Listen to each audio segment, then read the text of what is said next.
Yeah. Merry fucking Christmas.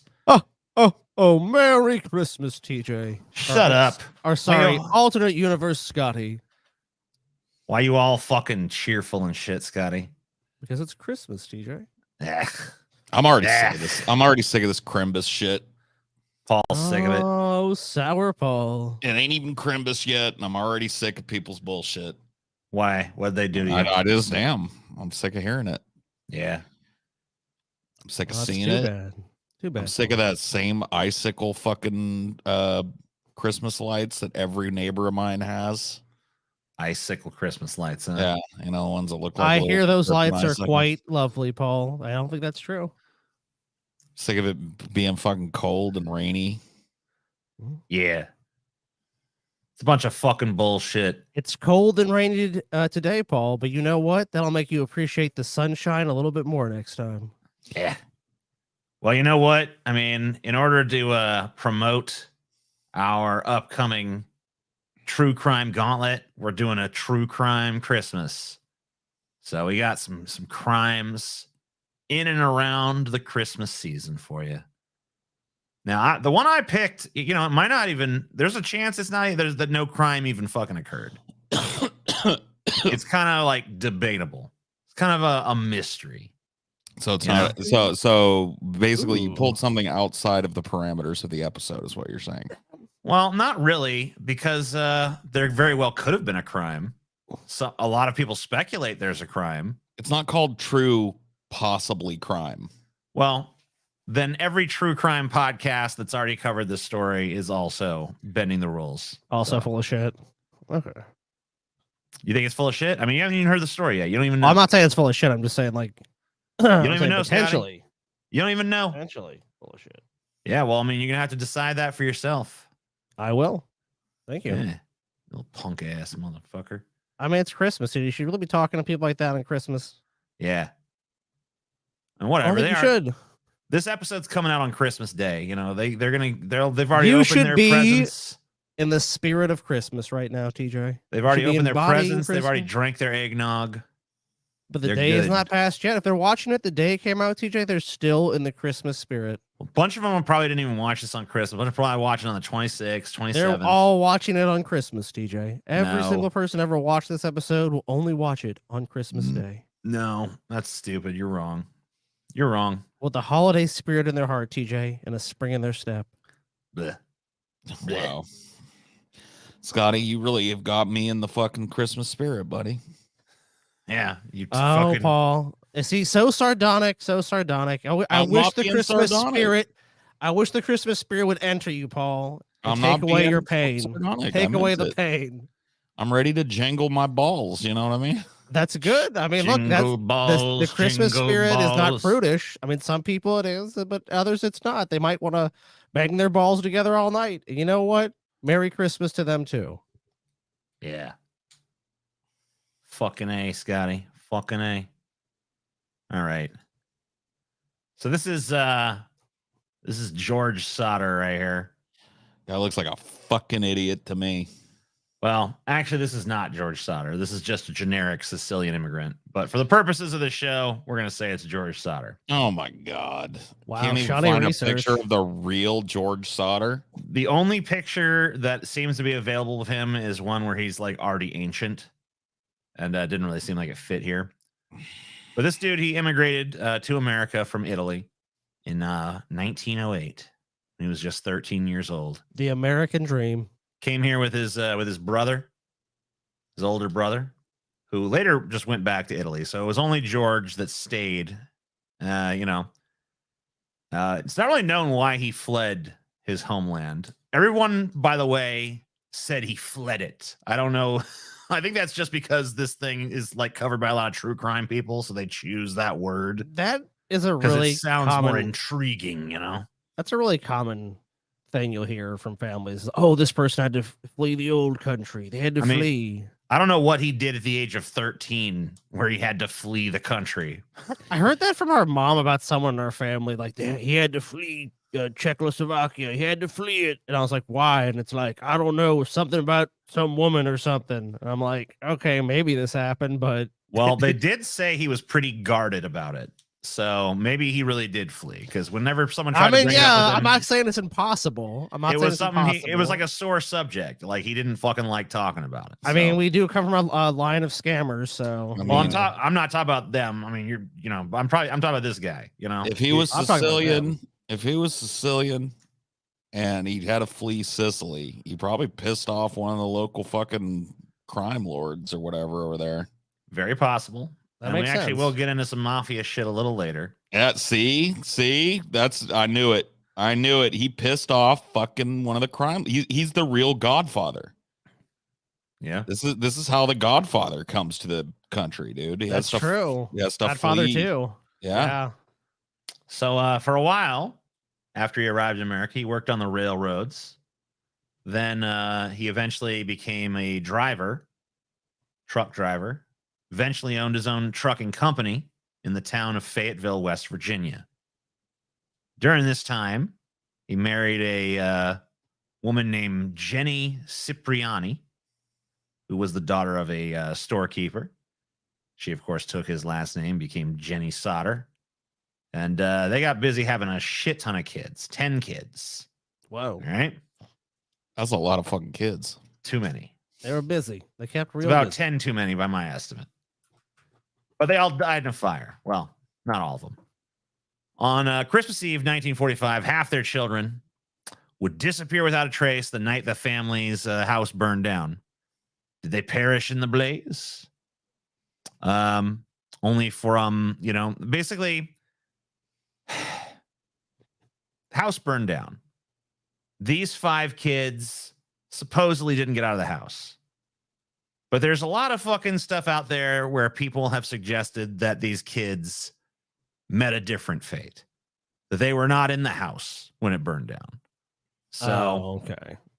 We'll go over the facts of the case, and you can decide whether or not something else happened or if it's just they died in the fire. So, go over a brief little timeline of events here. Did you find a smaller picture there, TJ? I mean, there's not a whole lot of pictures. Was there a 1x1 pixel picture that you could have pulled for this? This is literally the fucking only picture of their house, and I don't even know if this really is their house. I happened to find this somewhere. Yeah, TJ, next time we'd prefer a single pixel on the screen, please. I mean, what do you want? There wasn't a whole shit ton of pictures taken of a fucking random house research. in 1945. I want you to do, and Santa wants you to do proper research, TJ.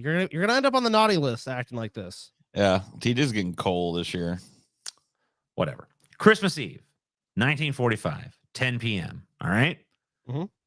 19-year-old Marion Sodder, who works at a little fucking local 5 and dime or whatever, comes back from work to surprise 3 of her sisters, Martha, 12, Jenny, 8, Betty, 5, with some new toys. So these girls are super excited. So they ask their mom if they can stay up past their bedtime to play with these toys, right? Hell no. Get your little asses in bed.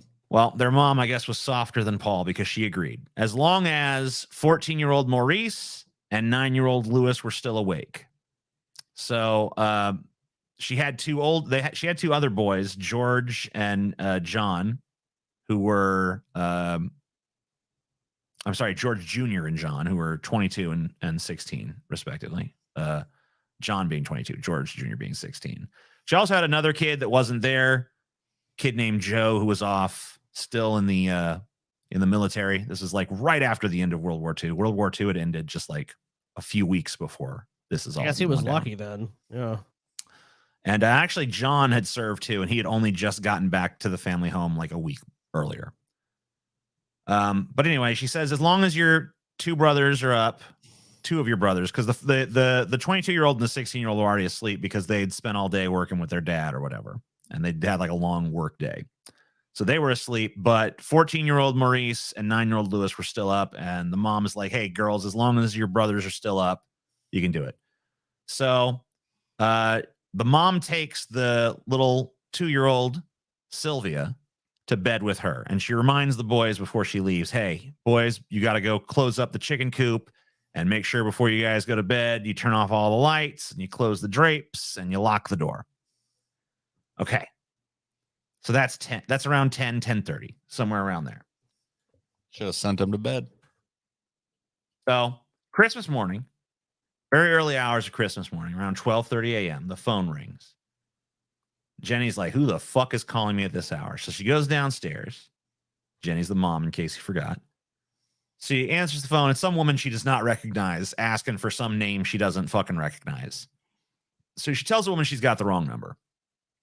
And she noted that the woman had like a weird laugh, weird, nervous laughter and shit. And there's glasses clinking and there's people talking in the background. There's some kind of party going on in the background. Whether this has anything to do with fucking the price of rice in China, I don't fucking know. Who knows? But it is a part of the story. Because while she's down there, she notices something a little unusual. She notices that the lights are still on, the curtains are still open, the door is fucking unlocked.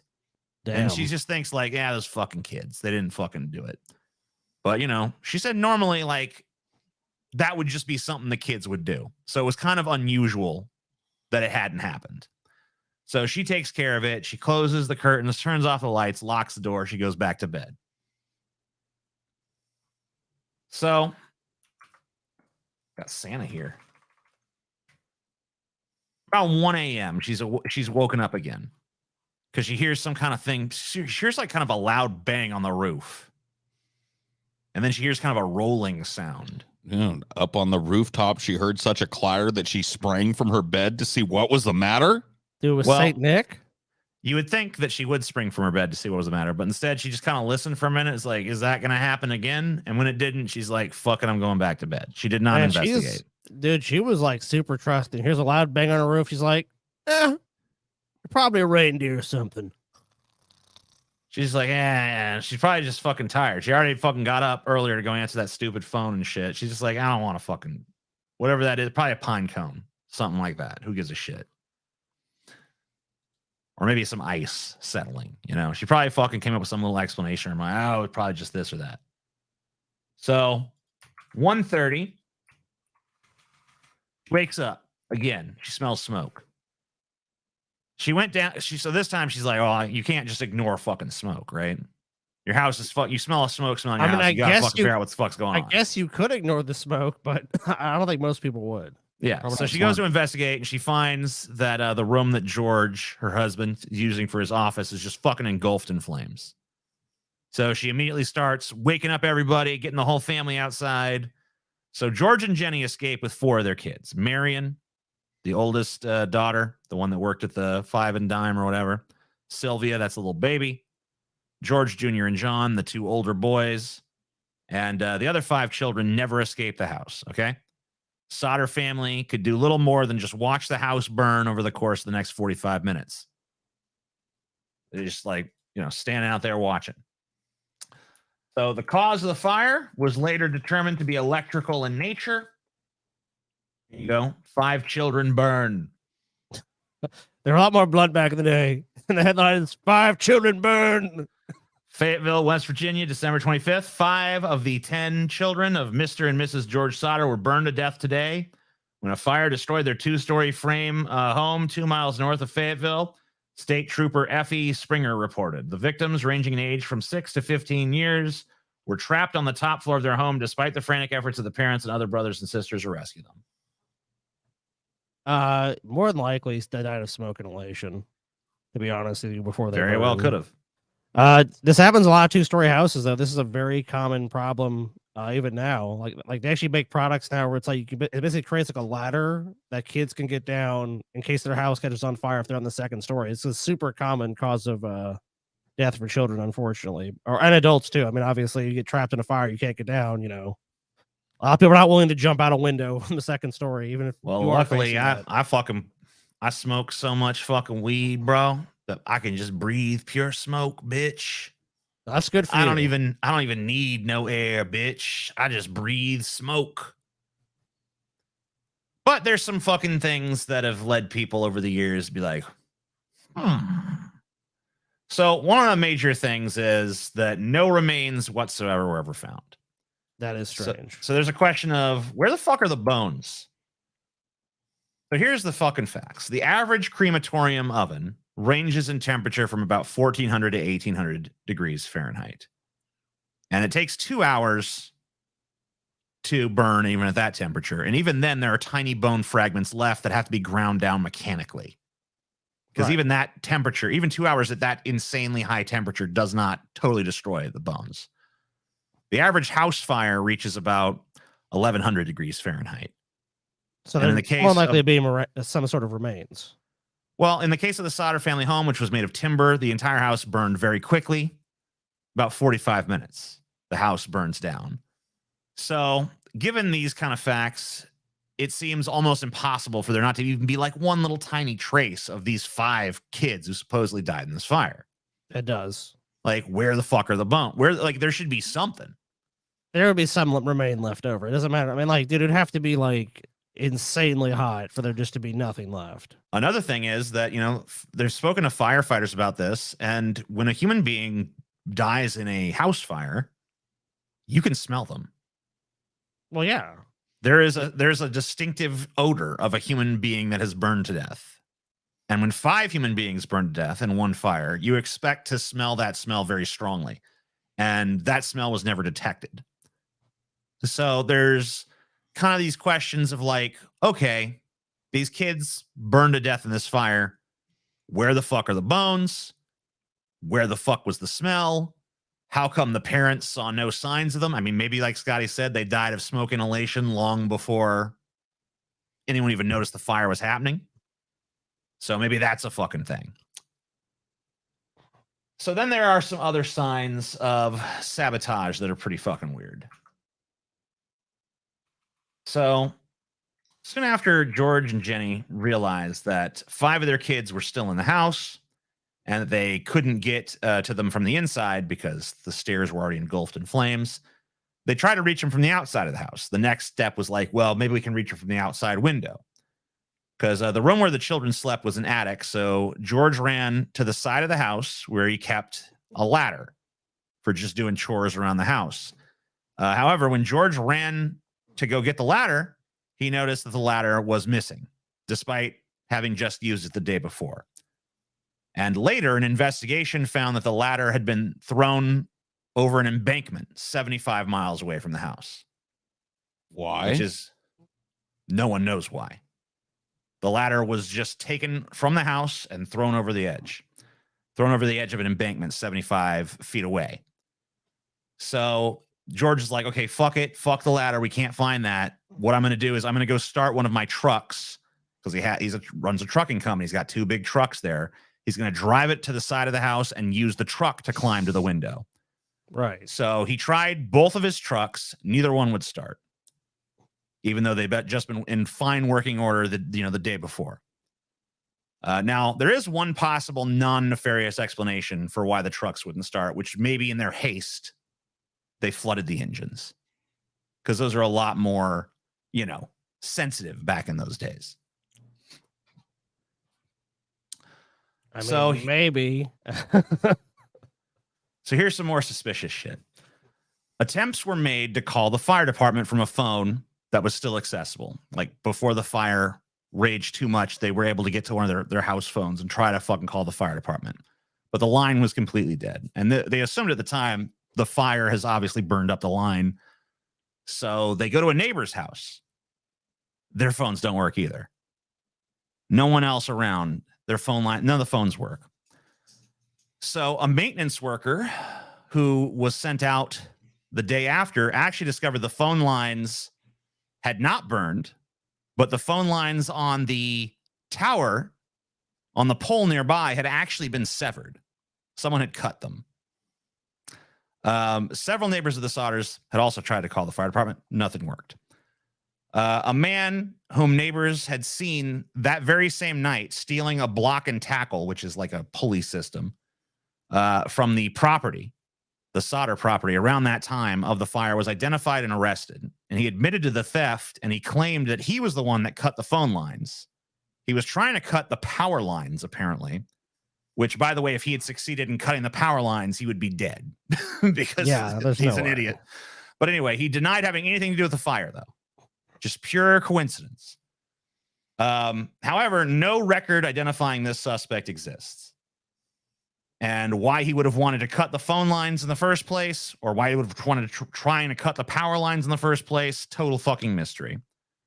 So I guess it's just pure coincidence that a burglar just happened to show up that night and steal their shit, and just happened to feel like now's a good time for me to just cut this phone line.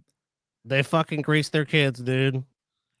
They fucking killed these kids. They had like 10 kids. They saved their favorite ones. The other ones are like, they killed them. They're like, see you in heaven. And then they're like, oh no, a fire. Oh no, the truck can't start. Oh no, the ladder's not there. Because here's why. Because anyone knows, that any real parent that gave a fuck about their kids would essentially do anything to save their lives. So if they don't have like a story that's like, I did everything in my power to save them, short of just running through flames. Which, I mean, obviously most people can understand you're not going to be able to rush through a fucking engulfed building. Mm-hmm. But beyond that, you have to have a story. Because if you're just like, we just sat out and watched them barbecue, it's going to be like, what the fuck? These parents are psychos. Dude, I bet you they had some life insurance money or some scheme, and they got fucking, like, maybe they were in financial distress. Maybe they just wanted the money. So and that was the kids. That was looked into. This is some mafia shit, dude. I'm calling it right now. This is some mafia shit. The fucking old country caught up with dad.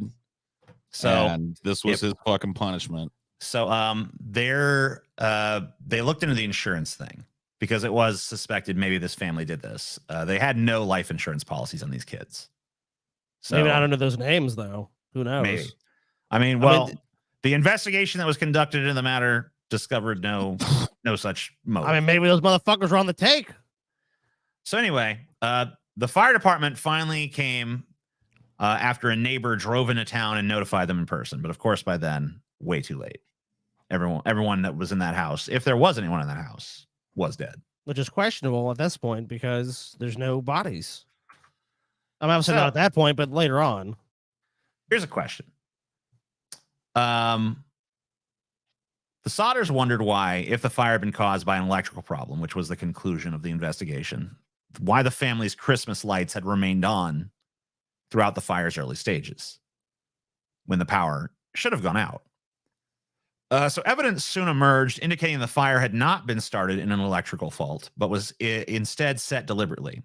So there was a driver of a bus who was passing through Fayetteville very late Christmas Eve, who said he saw some people throwing balls of fire at the house.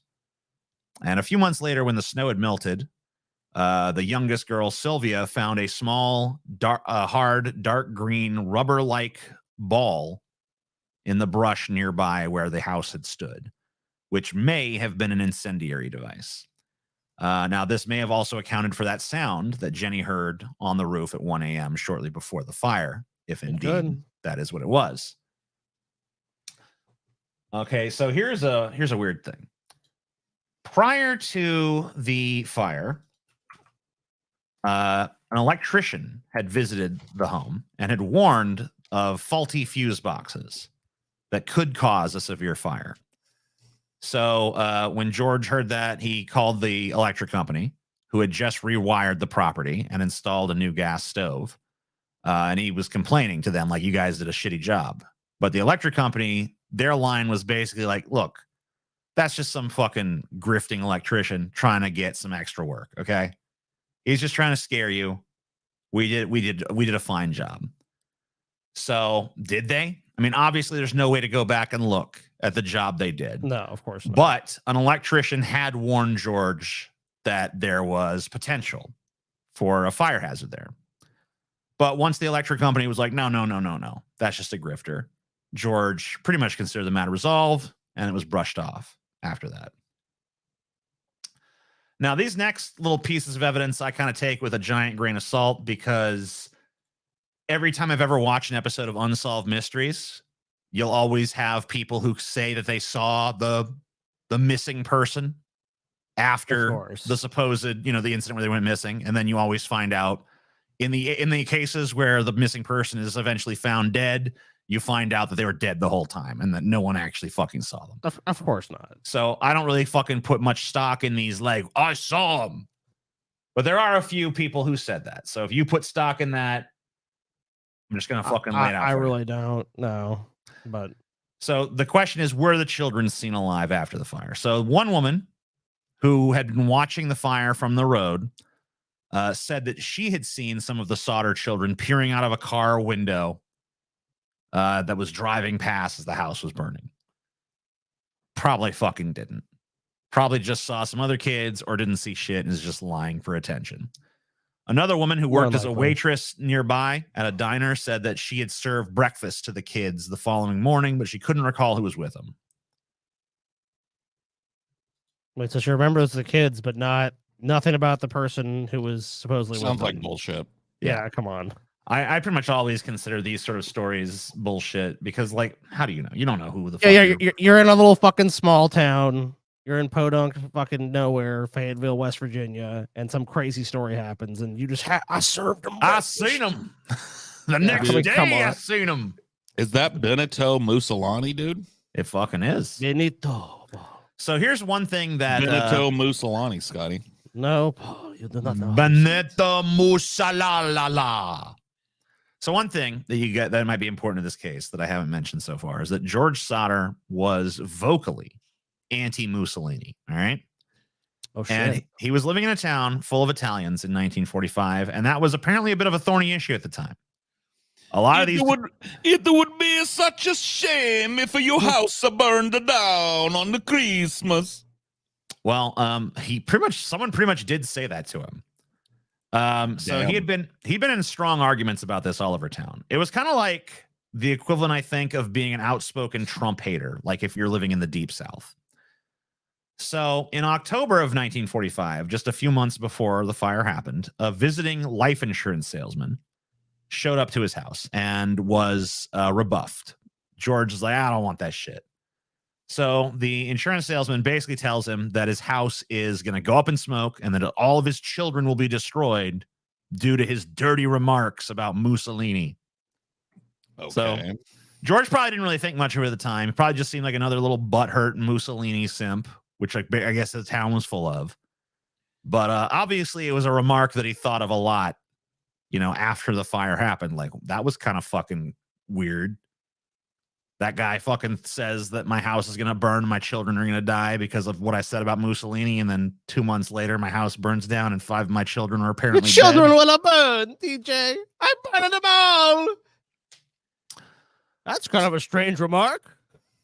So you fast forward a few years later when because like at first the Sodders just accepted. Time to burn down at the house. Here we go. It's like, what the fuck? Oh, because it's a whole bunch of simps, really. Like, they're all fucking sucking Benito Mussolini's dick, and they live in America. It's like, if you love him so much, go move to Italy, bitch, or go back. So the Sodders hired a private investigator named C.C. Tinsley to figure out, because the police, the police and the fire department and stuff, all that shit, they didn't fucking ever come to any sort of. Yeah, the Keystone cops show up. I don't know. I guess it just done happened. So it turned out that Tinsley, during his investigation, discovered that very same insurance salesman who had threatened George over his anti-Mussolini sentiments had been on the coroner's jury that had ruled the fire an accident. What the fuck? Yeah, so. We look into it. No big a deal. Didn't you say that you want their house to burn down and their children all die? I said that. It's a joke. A joke. You don't think a joke? It's a little joke. Who's not say that? So unfortunately, the fire chief in this case was about the most incompetent fuck you could ever imagine. Knock a knock. Who's there? I hope your house will burn down and all of your children die. Turn into Dracula a little bit there. Yes, I want your children. So, like I said, the fire chief. Let's say we looked into it. It just done happened. F.J. Morris. So basically, moron. Yeah, I mean, like, you got to realize this was like the war had just ended. All of the fucking competent men were pretty much off fighting the fucking war, or had not yet gotten back from it. So this chief, F.J. Morris, he was so fucking incompetent, he literally did not know how to fucking drive a fire truck, okay? What? Yeah. Wait a minute. The fire chief could not drive a fire truck. Yeah. He was so incompetent he could not even drive the fucking fire truck. Okay. That's who I want running the fire department in my town. How do you get this thing started? So he shows up at the fucking scene. By the way, he shows up at like fucking 8 o'clock the next morning. So like basically, yeah, like he's fucking completely fucking useless. Dude, this guy has this dude wakes up, has a fucking leisurely breakfast. Like, guess I better get out there and see them dead, burnt kids. They do the search. They can't find any fucking bones or anything like that. So according to another account, they did find some bone fragments and internal organs, but just chose not to tell anybody. But that seems pretty dubious because, you know, Morris repeatedly claimed over the years that they found no bones or nothing, even after this come under scrutiny. About it, TJ. So it has been noted, though, by some modern day fire professionals that the search that they conducted was pretty cursory by modern standards. So it could just be that there were bones, but they'd just been missed. It's possible. So later, private investigator Tinsley learned of some rumors going around the town that despite his report to the Sodders that no remains had been found in the ashes, Morris had found a heart, which he later packed into a metal box and secretly buried. So Morris had apparently confessed that to a local minister, who in turn confirmed it to George. So George and Tinsley went to go see Morris and confront him. Like, hey, did you find a fucking heart in the fire and just bury it in a box somewhere?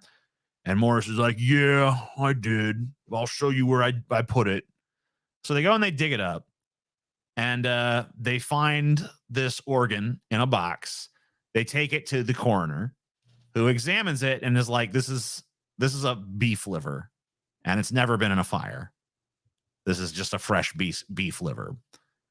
So later, more rumors circulate around Fayetteville that Morris had basically planted this beef liver in order to convince the Sodders that their kids had been killed, so that they would stop trying to like investigate. Yeah, stop pursuing the case. Yeah, so weirdly enough, the beef liver itself actually disappeared from the coroner's office shortly after arriving. No one knows who took it or why. Dude, this entire fucking town should have been federalized after this shit. Yeah. What a bunch of incompetent fucking idiots, dude. I know.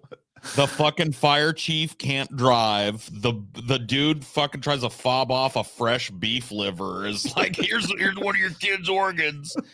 And then it disappears out of the coroner's office. I mean, this is the worst fucking civic management of it's like, what does that say? Like, don't attribute to malice what you can to incompetence. Because this town, it sounds completely incompetent. Like, totally. I don't know. I mean, you can definitely see why people still are, I guess, still interested in the case. I mean, there's a strong motive, obviously, for the parents to appear like they're really trying to solve it. Because I mean, I just keep coming back to that. There's like their kid, like she goes to bed, the kids are all there, then suddenly there's not a trace of these kids. So I mean, literally, they're just up in smoke. They're just gone. Like they do investigation, they never find any bodies. By the way, to me seems like that's like the implausible part. But then why would they kill them? They asked the Sodders, like, did you have any beef livers in the house? And they did not. There was no beef livers in the house that night. Not that one would have survived a fucking firestorm anyway. Yeah, and of course they said that the beef liver that was found showed no signs of ever having been in a fire. Just raw. Just a raw beef liver. Yeah, and apparently it was pretty fresh. So 1949 rolls around. Interest in this case has cropped up because basically the Sodders are not letting it go. They're basically saying like something's off here. This doesn't seem legit. Like this seems like something else is going on. So in August of 1949, George Sodder was able to convince a dude named Oscar Hunter, who was a Washington, D.C. Pathologist, supervise a new search through the house's remains. So after a very thorough search, artifacts were found, including a dictionary that had belonged to the kids and some coins, and there actually were several small bone fragments unearthed. and they were determined to be human vertebrae. So they were thinking like maybe this is the answer. Maybe finally at long last we found proof that that our kids were here at this site. But unfortunately, the bones were too old to belong to any of the kids. And they sent them to a dude named Marshall T. Newman, who was a specialist at the Smithsonian. And he basically confirmed, yeah, these are way too old. This came from. I thought you were gonna say, but his bone analyzer, he didn't know how to use it. You know, well, he's at the Smithsonian. He's at the Smithsonian. okay. He wasn't an idiot. Yeah. So he knows what he's talking about. So he said basically that they also showed no signs of having been in a fire. It's pretty likely that they had come from a cemetery nearby, because since the fire had happened, the plot had basically been filled in with some dirt to cover the fucking remains and stuff, and it had probably just been in that dirt. Okay. So way more damningly, yeah, they showed no signs of any sort of fire or anything like that. So once again, no trace of the remains of the kids. They just had a random bunch of bodies under their house, I guess. Maybe. Well, they said it was probably bones that was already in the dirt that had been used to fill the plot, because there was actually a cemetery nearby, and apparently some of the fucking dirt had come from the cemetery. Old cemetery. Yeah, just fucking tilted on there. Fucking town, bro. Yeah, this is the place is the fucking definition of podunk in a lot of ways. So in an effort to resolve the case, the Sodder family did offer a $5,000 reward for anyone who had any sort of information. Look around, y'all. Where are we gonna get some dirt? I know where there's lots of dirt at the cemetery. Oh yeah. Like, where are they? Like, nowhere else could they get dirt? I guess not. All right. So in 1952, they put up this billboard right here. And this billboard was up for a long time. It became kind of a landmark on US Route 19. A lot of people saw this sign, and it was up until the late 80s. The family's efforts soon brought another reported sighting of the children after the fire. There was a woman named Ida Crutchfield, a woman who ran a Charleston hotel, claimed that she saw the children approximately a week after the fire had taken place. I don't remember the exact date, she said in a statement. The children had come in around midnight with 2 men and 2 women, all of whom appeared to be of Italian extraction. When she attempted to speak with the children, one of the men looked at me in a hostile manner. He turned around and began talking rapidly in Italian. Immediately, the whole party stopped talking to me. She recalled that they left in a hurry the next morning. Investigators today do not really consider her story credible, because she just sounds like a fucking liar. Yeah, I mean, she was bored. A lot of these people, it's like, yeah, I saw them kids, but I just don't have any other detail. Oh, there was with some Italians. And they were talking all kinds of crazy shit. I could go through all kinds of fucking different shit. Like, there was a theory that maybe George's wife's brother had taken the kids, and George went down to Florida to go investigate that.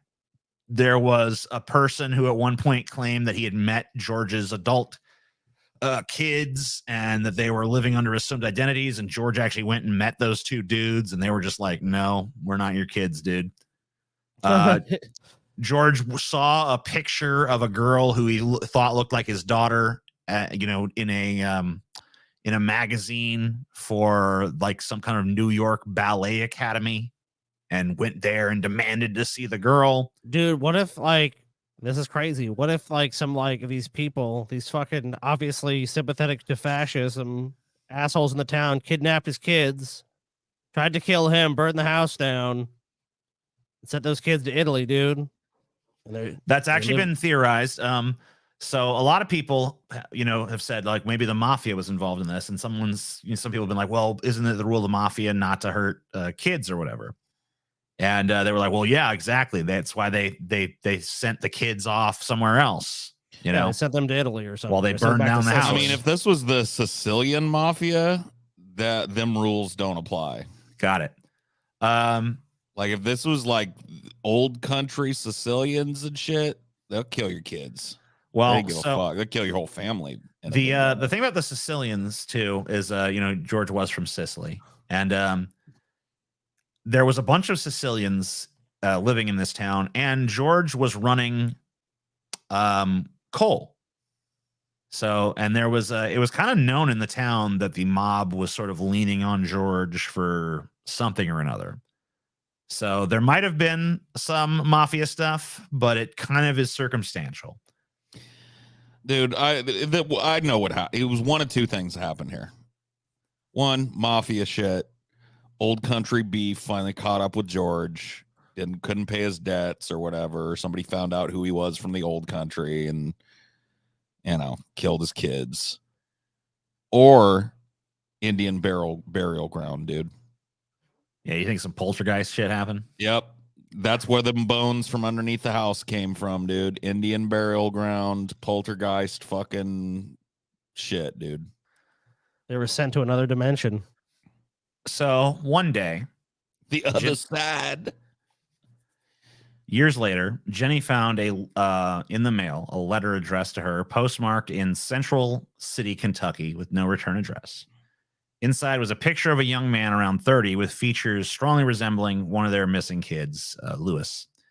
And they thought, oh, this really looks like Lewis if he'd survived. And on the back was written, Lewis Sodder, I love brother Frankie, Lil Boys A90132 or 35. So the family hired a private detective again to go to Central City and look into this and see if they could figure out who the fuck had sent this and who the fuck was in this picture. But he never was able to. They're never able to figure anything out about it. The picture nonetheless gave them hope. They added it to the billboard, leaving Central City out of the published information for fear it might bring him to harm or something. But they did actually enlarge this photo and put it over their fireplace. So they really strongly felt like, oh yeah, it's little Louis. See, he's still alive. I see. George admitted to the Charleston Gazette Mail late the next year that the lack of information had been like hitting a rock wall. We can't go any further. He nevertheless vowed to continue. Time is running out for us, he admitted in another interview around that time. But we only want to know if they did die in the fire. We want to be convinced. Otherwise, we want to know what happened to them. George ended up dying in 1969. His wife, Jenny, died a few years later, 20 years later, actually, in 1989. And after she died, the family finally took the billboard down. They're like, all right, enough.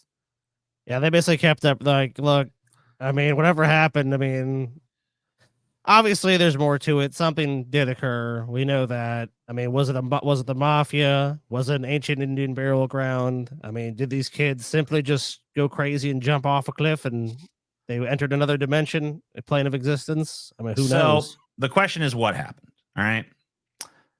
Was crucial evidence lost during the Incompetent Fire Department investigation, thus leading to all this rampant speculation? If so, why did the 1949 excavation turn up nothing? In the town of Fayetteville, West Virginia, rumors swirled. Was it the Mafia? That was the most popular idea around the town, by the way, because it was kind of known, as I said, that the mob was leaning on George Sutter's trucking company. I mean, it's the most probable in my mind is this dude fled Sicily for reasons he didn't want to talk about. Mm-hmm. He shows up. People around town know he's got some fucking ties to the Mafia, that they're leaning on him. He's getting threats from weird people showing up at his house and stuff, and then his house fucking burns down. But why not? But why not kill him and the other people? Like, why only do that? They probably tried. I mean, you can't extract money from a corpse. You can't fucking lean on a corpse. So several. But if he was home, they could have very well killed him. I mean, I assume they knew he was home because his trucks were there. Several of the children said that they saw a suspicious man hanging out on the road near their home that was watching them come back from school. So there was that. Then that was something that had happened a few times in the days leading up. Mafia fucking stakeout, finding out what the family's fucking coming and going. A lot of people have speculated that the creepy insurance guy who made those remarks might have had something to do with it. Yeah, because why would an insurance dude show up at your house trying to sell you something and then get in a political argument about Mussolini with you? You know? Yeah, that's bizarre. Yeah. So it also could have just been some random Mussolini simp in the town that just hated George because of his fucking strong anti-Mussolini views. I mean, I guess it could have actually. I mean, I guess it could have been. I mean, like I'm trying to think, what fuck else could I mean? At least you said there's no insurance policies, as far as we know, and the family did keep up the case, but that could be just for appearances too. I mean, I don't totally discount that. I mean, it seems like the least likely one to me, to be honest with you. But at the same time, during the course of my investigation, I started to have a lot of suspicions about one family member in particular. Because they're John Sodder. Was that the oldest son? The 22-year-old son who had just returned from the war. Okay. And the reason I started to get suspicious of him is because I started thinking, like, he just got back from war, PTSD.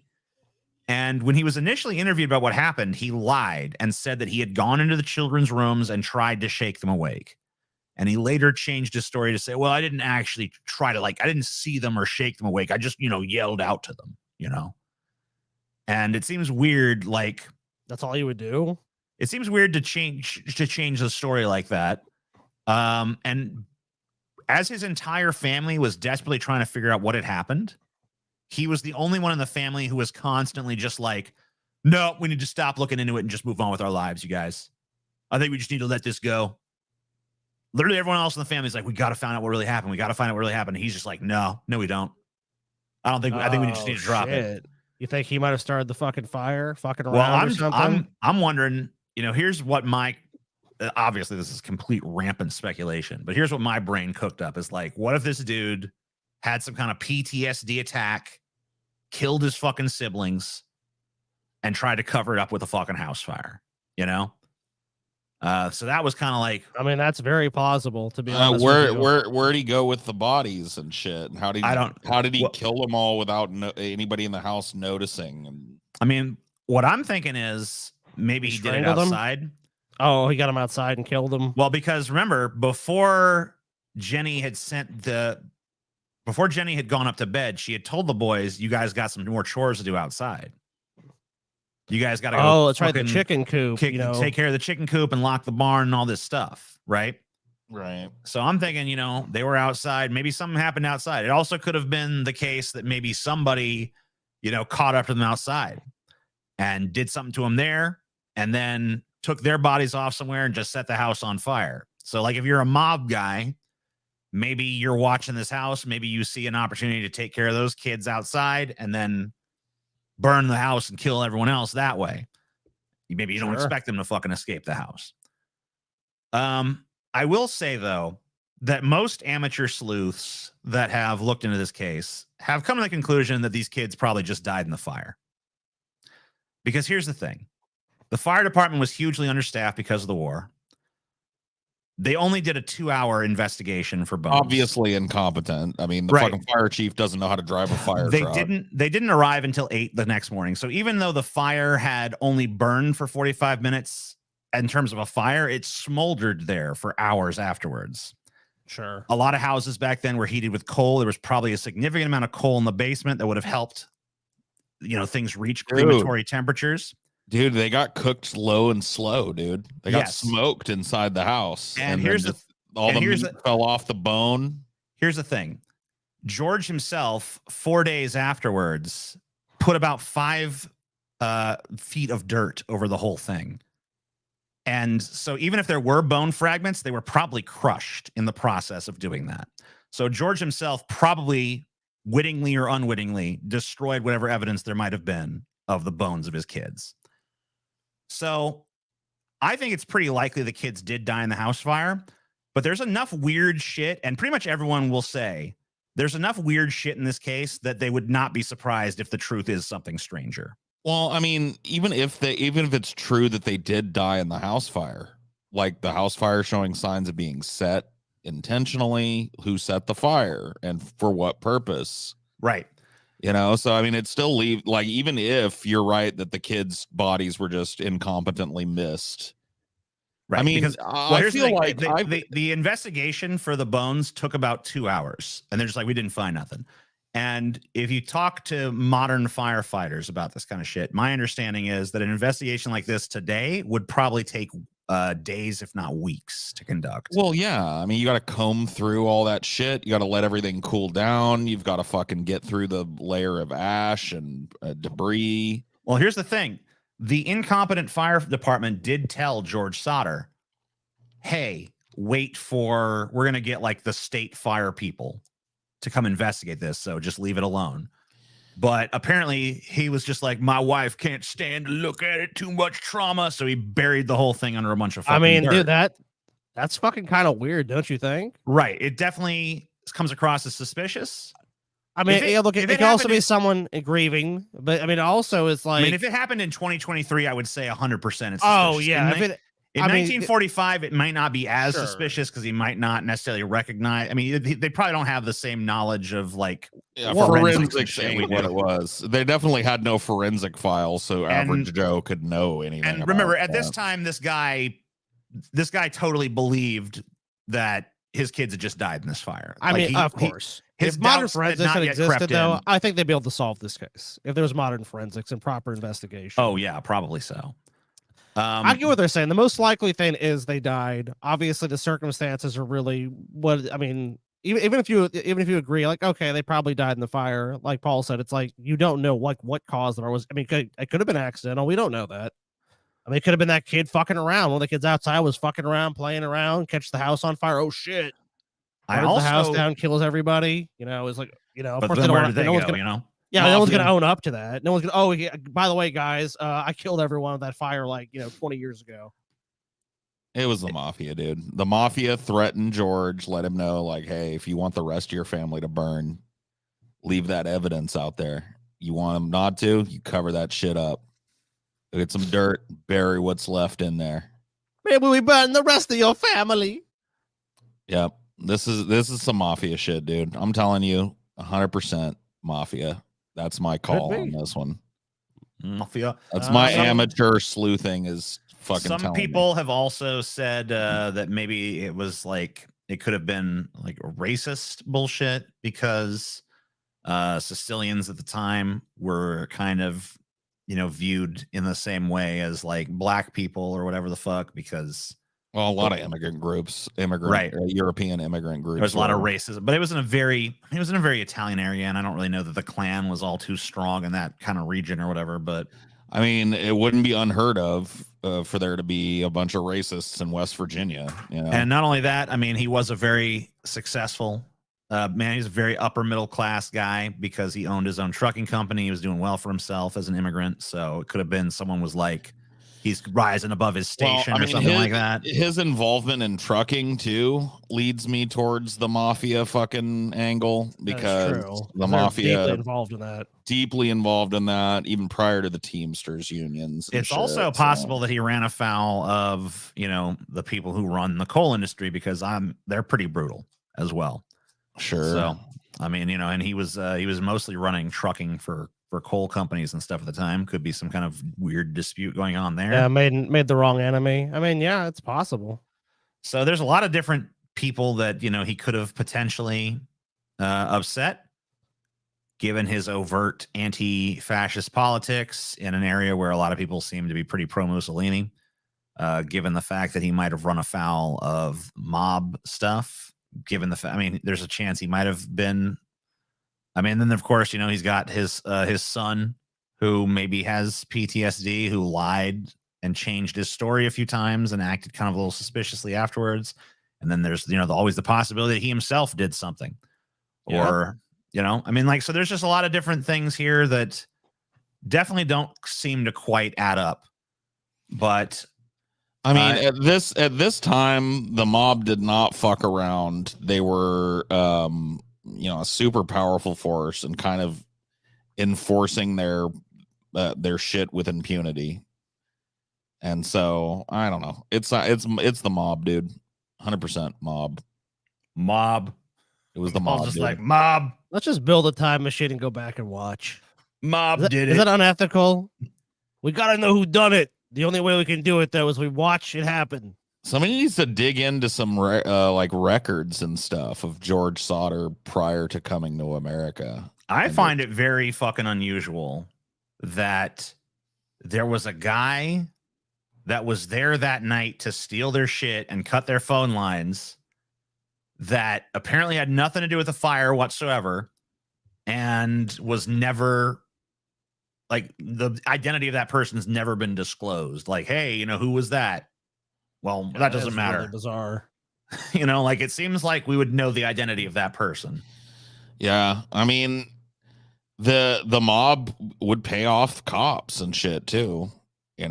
Have cops on the payroll, so maybe they did. Maybe they had the police department, the investigators crooked with them and shit to help cover up all this nonsense.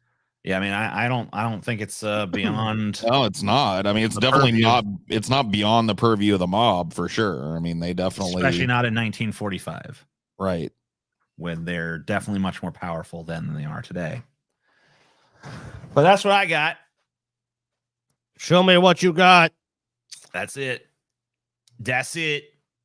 You're killed. Your planet's destroyed, dude. Sorry. Cool. Only because you didn't give us an answer definitively what happened, TJ. I mean, well, the whole point of a mystery is that you don't get a definitive Nah, answer. TJ. I want to know for sure what happened. Just be like Paul. Just decide. Just decide what you believe and go I with want it. you to go build me a goddamn time machine. We go back and watch exactly what happened. All right. And I bet you be some weird ass shit, dude. I bet we'd all be wrong. We'd be like, really? That's what the fuck happened? Huh. It was a fire-breathing dragon. Could have been, dude. Dude, How do you rain know, of TJ? fire happened to them. Oh no, dragon! No one ever believe us. Well, I'm going last. So, Scotty, you're on All deck. right. Now, guys, to the many Christians in our audience, this might be this part of the show might be very difficult for you. Just want to apologize in advance to you guys. I know Jesus Christ is your Lord and Savior. Unfortunately, and even though you'll see here, this article is more than 14 years old, as we're going to see, theft of the baby Jesus continue to this day. Fuck. I gotta be honest with you guys. I've always wanted to steal a baby Jesus. Every time I see one of them fucking giant nativity scenes out there, I'm like, I want to go steal that fucking baby Jesus, but I don't do it because I don't want to go to prison. I definitely have. I've stolen the baby. It was happened so many years ago. I couldn't get in trouble for it though.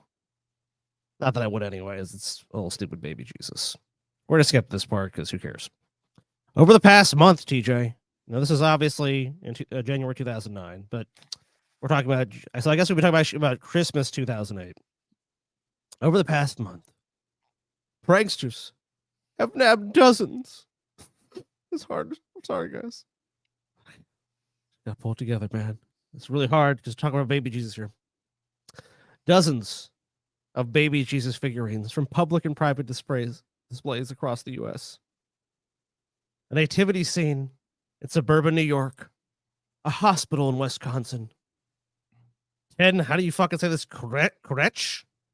Figures in a single Pennsylvania county and a Catholic church outside Boston were just some of the victims of Christmas time mischief. Damn. So sad. Dude, if these fucking Christians cared so much about their shit not being touched, they shouldn't have knocked over our fucking chrome skull of Beelzebub. Yeah, I mean, like, I don't have no sympathy for these motherfuckers at this point. They destroyed the chrome skull of Beelzebub the Destroyer. So fuck your baby Jesus then. It's funny because it says thefts of baby Jesus figurines sweep the U.S., but then we get to the article. It says it is unclear if such thefts are on the rise, as federal law enforcement officials. Yeah, they're just like, yeah, we're just fucking making shit up. Do not track crime in the manger. Well, maybe they should. Most of the stolen items have little monetary value, but mean a lot to the churches and Christmas observers who display them. Paul. Yeah, like the chrome skull of Beelzebub meant to us. Paul Parkey and Laura Anderson of New Albany, Indiana, I guess that's where Paul used to live, were despondent to discover that the thieves had pillaged their nativity scene earlier this month, leaving only wise men and a shepherd. It's the true meaning of Christmas for me, Paul Parkey told WLKY television, Jesus is the reason for the season. Wow, Very that wise does words. actually sound like me. How come everybody? How come everyone steals the baby Jesus? How come no one steals any of the fucking wise men? I want to steal the black wise man, dude. Because no one gives a fuck about the wise men, dude. Everyone wants a little baby Jesus. Okay, that would be like, all right, you see some action figures and you want to steal one. Uh-huh. And there's Goku, and then there's like Raditz and Krillin and fucking Tien and Yamcha. Yeah. All right. Right. Enough. And then who are you taking? You know what I mean? Right. It makes sense. This is really a heinous crime. Paul, and this is, I guess, Paul, damn, you lived longer than I thought. Well, at least the figurine has. He said the figures have been in the family for more than 4 decades. Fuck. It was sickening that somebody would be that low. Aw. Adding that he declined suggestions to secure the figures on his porch, because that would be like putting Jesus in jail. Hey, everything's part of God's plan, man. Why are you fucking questioning God's plan? Yeah, I mean, like maybe that person stealing your baby Jesus was like their path to salvation, dude. Maybe God didn't like that baby Jesus. Maybe it didn't look anything like the baby Jesus, and it's God's way of telling you get a new baby Jesus. Yeah, maybe God was upset. That is possible. We don't know. To help victims recover their infant saviors, a New York company earlier this month offered to install GPS tracking devices inside nativity figurines and menorahs to help churches and synagogues find purloined pieces. Oh man. Yeah, I mean now they got air tags and shit, so anybody that really cares can put an air tag on their baby Jesus. And this is good though. Brick House Security said its product was used to recover a baby Jesus taken from a Florida church lawn. Praise the Lord. After stealing the religious articles, some of the perpetrators were apparently struck with remorse, confessing or returning the goods.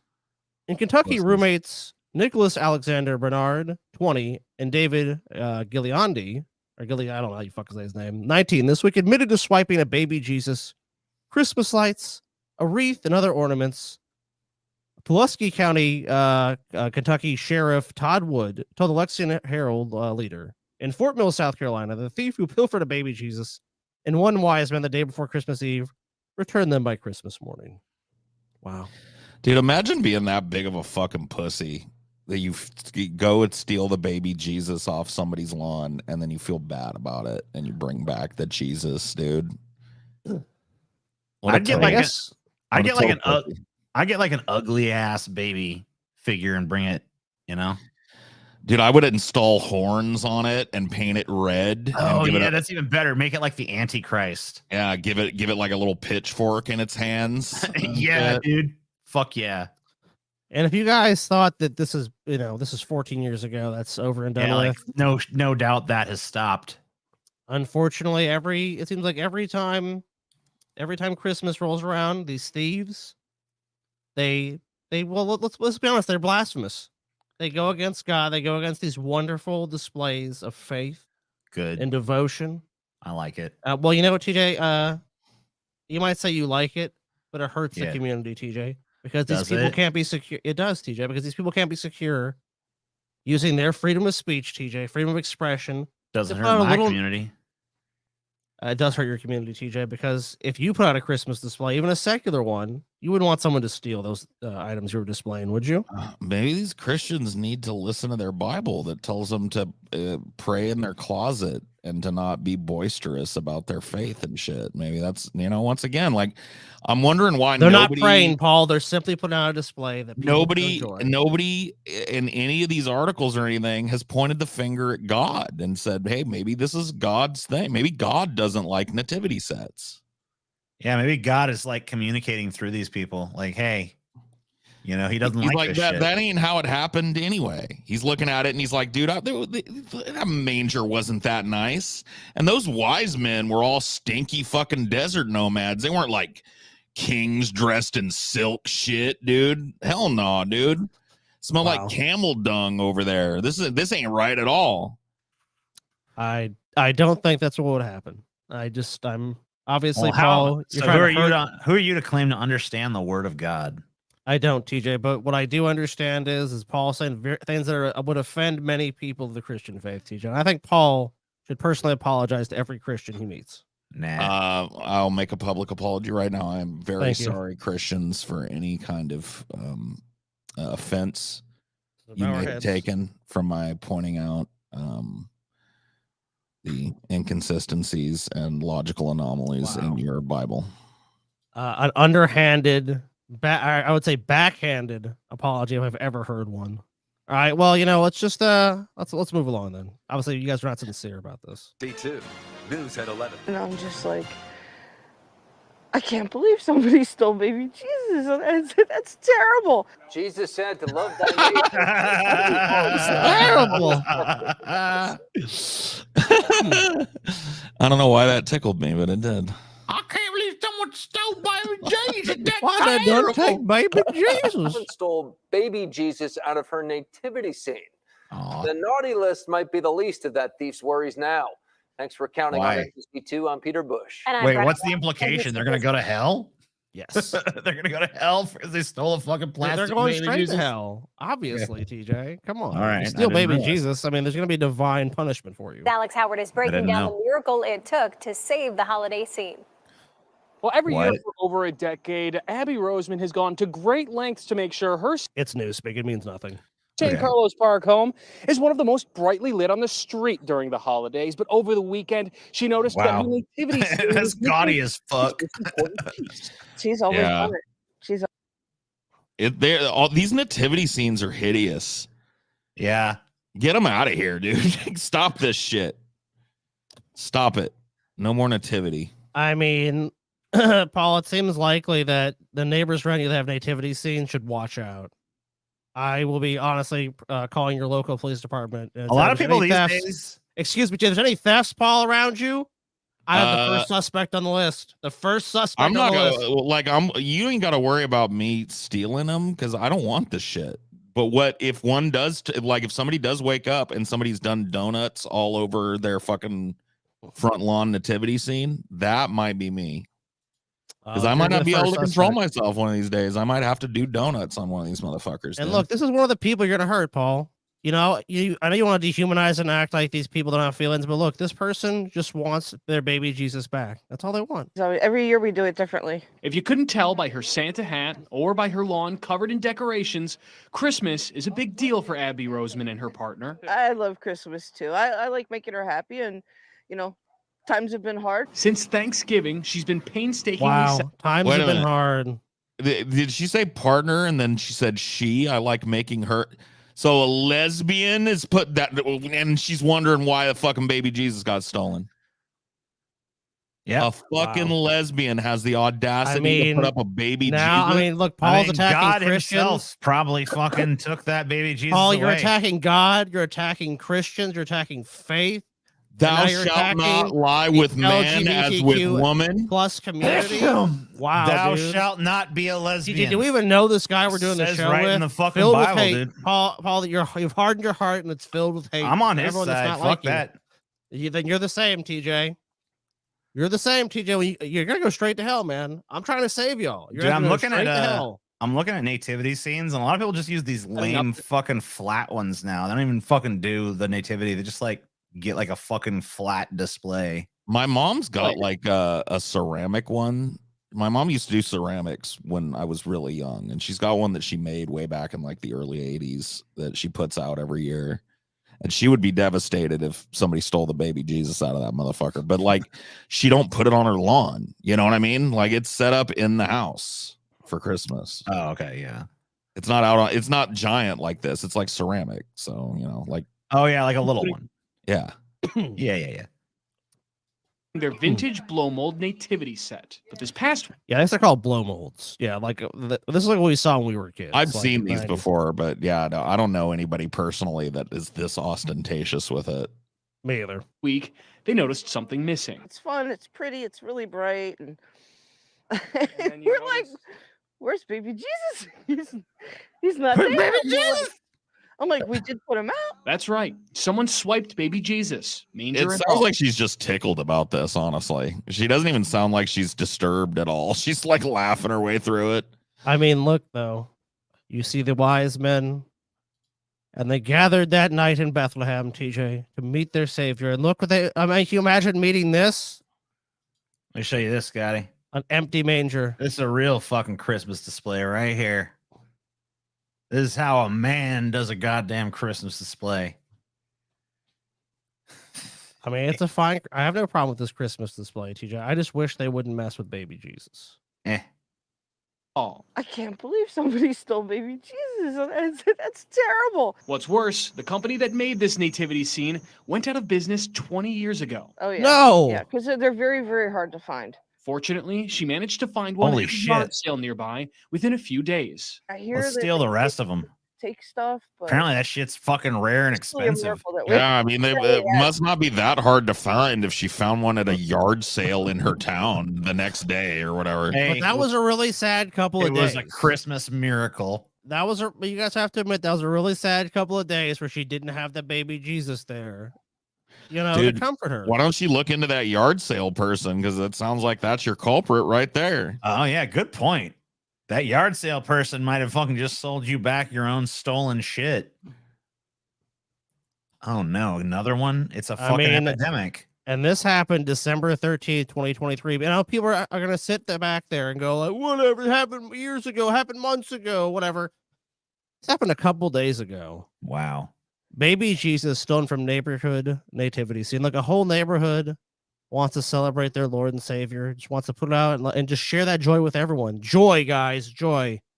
And some thieves show up, and of course, just What about the joy of the people who took it? Does their joy not matter? well, TJ, their joy has turned many hearts to sorrow. Okay. But does their joy not matter? That's what I'm asking. Not if it means destroying the love of Jesus. Christmas miracle.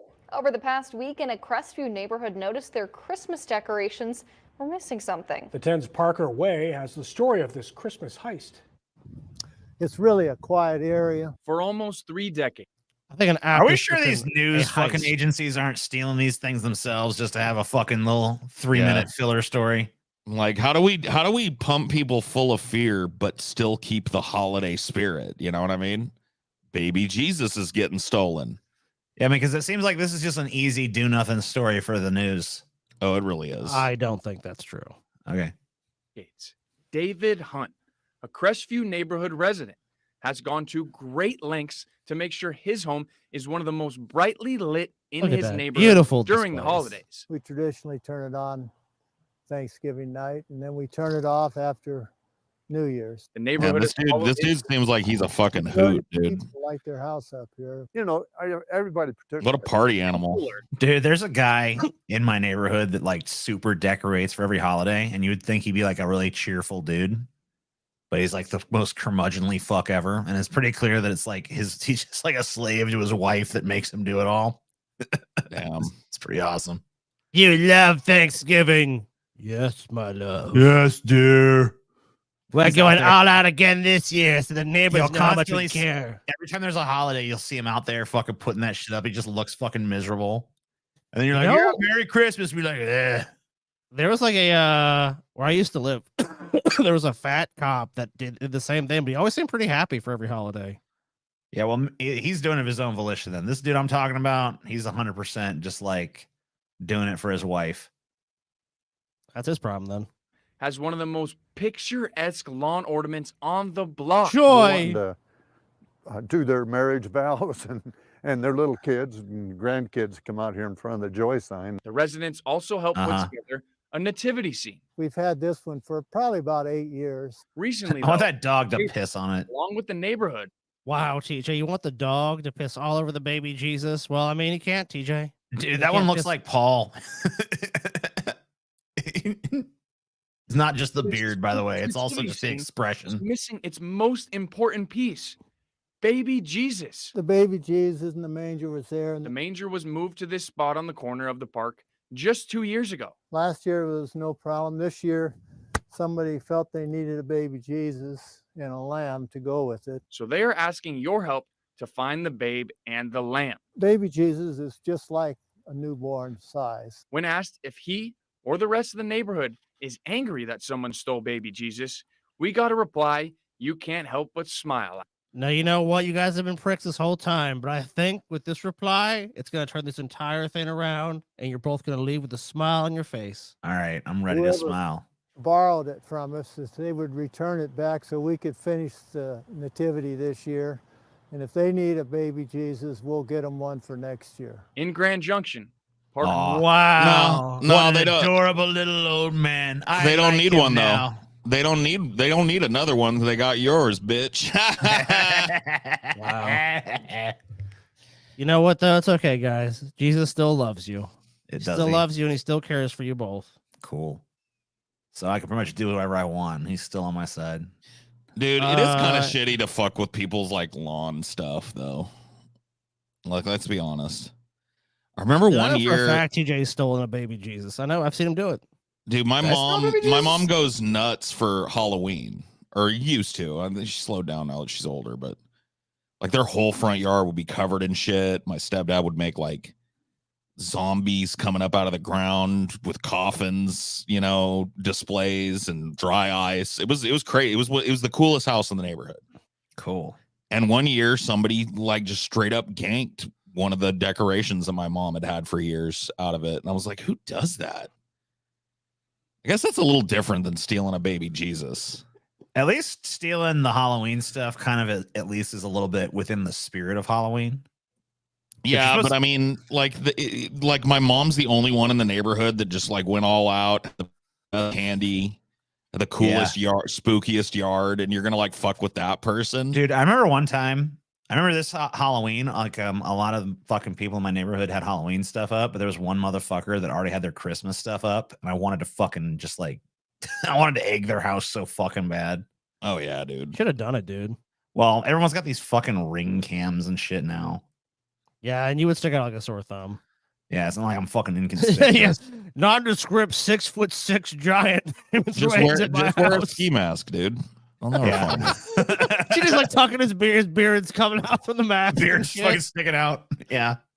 She just stumbles and falls. Mask falls off. Oops. Oh, God damn it. It wasn't me. Hire Peyton to come down and do it. He's nondescript. Oh, yeah, you're right, dude. Peyton would be perfect for that. He'd fuck it up some. He'd get caught. He'd trip and get like whoops, get like tangled up in Christmas lights. No, he totally would. They'd wake up the next morning, he'd be fucking wrapped in the lights, like, oh God, help! Yep.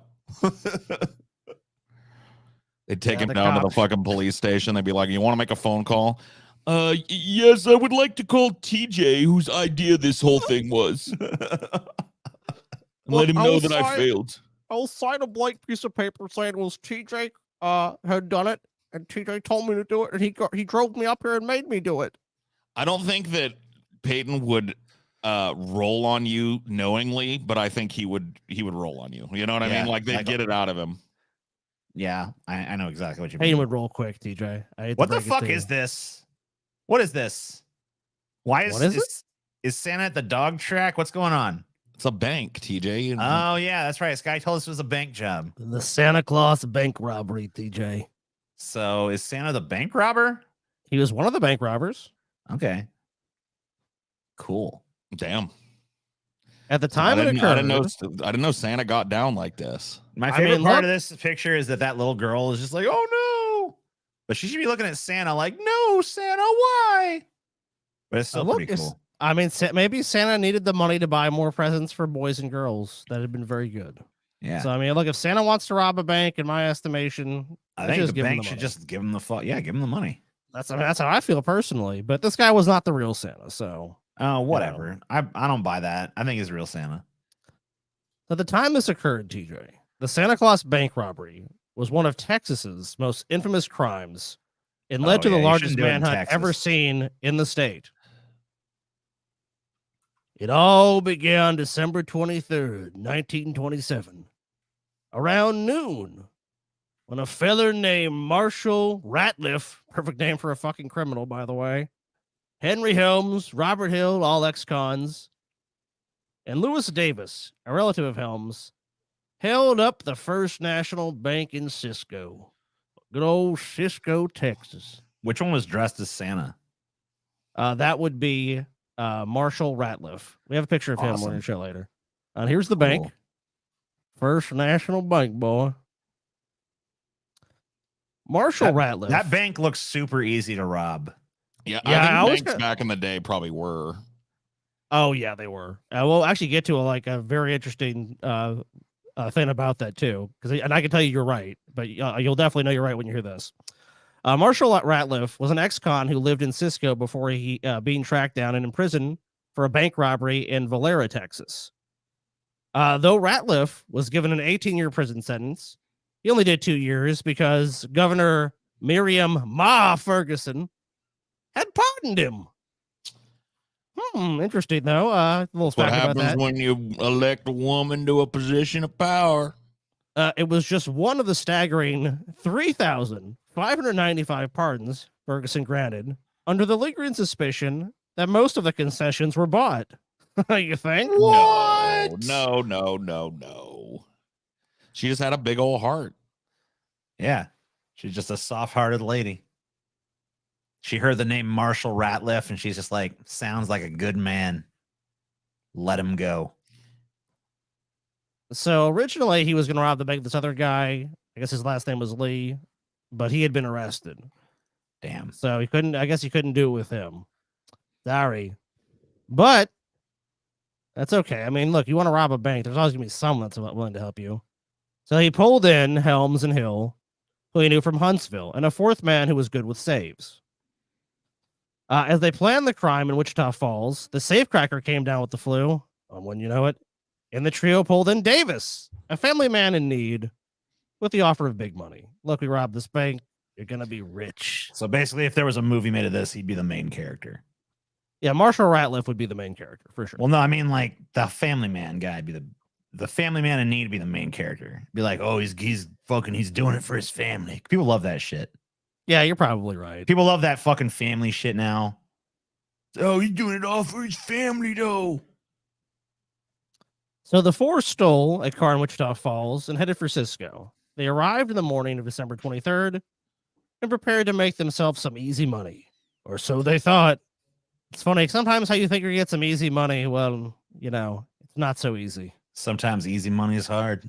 Sometimes the hardest money you'll ever try to make. But did they make But during this time period, 3 or 4 Texas banks were being robbed daily. And in response, the Texas Bankers Association had a little idea, TJ. So, TJ, you're part of the Texas Bankers Association. People keep robbing your banks almost every day. There's just another bank's being robbed. Yeah. How would you stop it? Under security? Yeah. Yeah, how about this security? They offered a $5,000 reward to anyone shooting a bank robber during the crime. I'll do it. Damn. I'd just be people be just shooting up fucking random motherfuckers at the bank. Like, he was gonna rob it. Give me my money. It was partly this reward that turned a simple bank robbery into a deadly crime. So as the group neared the bank, Ratliff donned a Santa Claus suit he had borrowed from Mrs. Midge Tellett, who ran a boarding house where he'd been staying in Wichita Falls. Apparently the name Midge Tellett is made up, but for some reason that's the name that became associated. I guess there's some other name, but whatever. It doesn't really matter. Yeah, who gives a shit? So this is Marshall Ratliff. Yep. It sure is. Man, he looks like a pretty piss poor fucking Santa. Yeah, I mean, he ain't got no fat or nothing. Got a big old long giraffe neck. Yeah, what the fuck? Why is his neck so long? I mean, yeah, pretty distinctive looking guy. So he looks like a dude you'd cast as like a piece of broccoli in a fucking VeggieTales movie or something. And he lived in this town too. Like he had spent a lot of time in this town. What a dumb fuck. Who the fuck robs a bank in their own town? Well, that's where this came in. So Ratliff knew he would be immediately recognized if he returned to Cisco. Since the heist was planned for late December, he could have a little plan, TJ. I shall conceal my identity.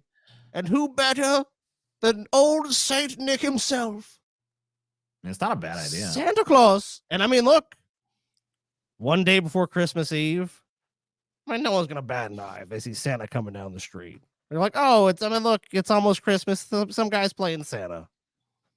Hell yeah, dude. We need more fucking Santa Claus bank robbers, in my opinion. I agree with you.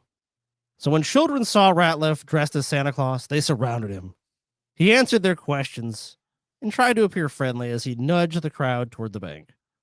He was able to disperse the children before entering the bank. Once inside, Ratliff saw 4 men, 2 bank employees, Alex Spears and Mr. Jewel Poe, and 2 customers, Marion Olson and Oscar Coletti. He received a pleasant greeting of, "Hello, Santa," but he did not respond. Distracted by 2 4th-grade girls entering the lobby from the bookkeeping room, Emma Mae Robinson and Laverne Corner. Then a bank patron, Miss B.P. Blassengame, what a fucking name that is, entered the bank, pulled along by her 6-year-old daughter, Frances, who wanted to see Santa Claus. "Mommy, let me see Santa." "Oh, it's a bank. Oh, shit, it's a bank robber. It ain't Santa, kid." Ratliff's accomplices then entered the bank, pointing pistols and shouting, "Hands up!" So here's actually, there's a little map they drew of the bank where they came in. So this is where they came in. Then I guess they went to the cashier here. Ultimately went by the vault in this area. And I guess exited through an alleyway. So they'll car waiting back around the side of the bank to just drive off in. Yes, correct. Then they'll getaway vehicle. Well, Cool. something like that. Miss Blassengame escaped with her daughter through the bookkeeping office, which I guess was roughly here or something. Through the bookkeeping office, an alleyway door, shouting, "They're robbing the bank!" She ran 1 block to the police department. Good thing it was a small town. Alerting Chief of Police Bedford and most of the Cisco citizenry about the robbery. When the bandits realized the bank was surrounded, they gathered their hostages. Yeah, because of course, like, they basically at this point they realized, like, and they keep in mind, I'm sure they knew the law. If they are killed, these people are going to get $5,000. So they were like, we got to survive some way. So of course they had a bunch of hostages at that point. They gathered the hostages and entered to the back room with an alleyway door, where they found 2 bookkeepers, Vance Littleton and Frida Strobel. The bandits were unable to enter the alley without drawing withering fire from the officers and growing crowd of armed citizens, obviously thinking of that reward. Like, look, it's like if you think there's $5,000 stopping these guys, every swinging dick in that town is going to be going for those guys at that point. I'm gonna get me $5,000, shoot me the bank robber, yeah. But now they had 8 hostages. So, and that obviously, it might stay your hand a little bit if you think, I might kill, some 4th-grade girls. Nah.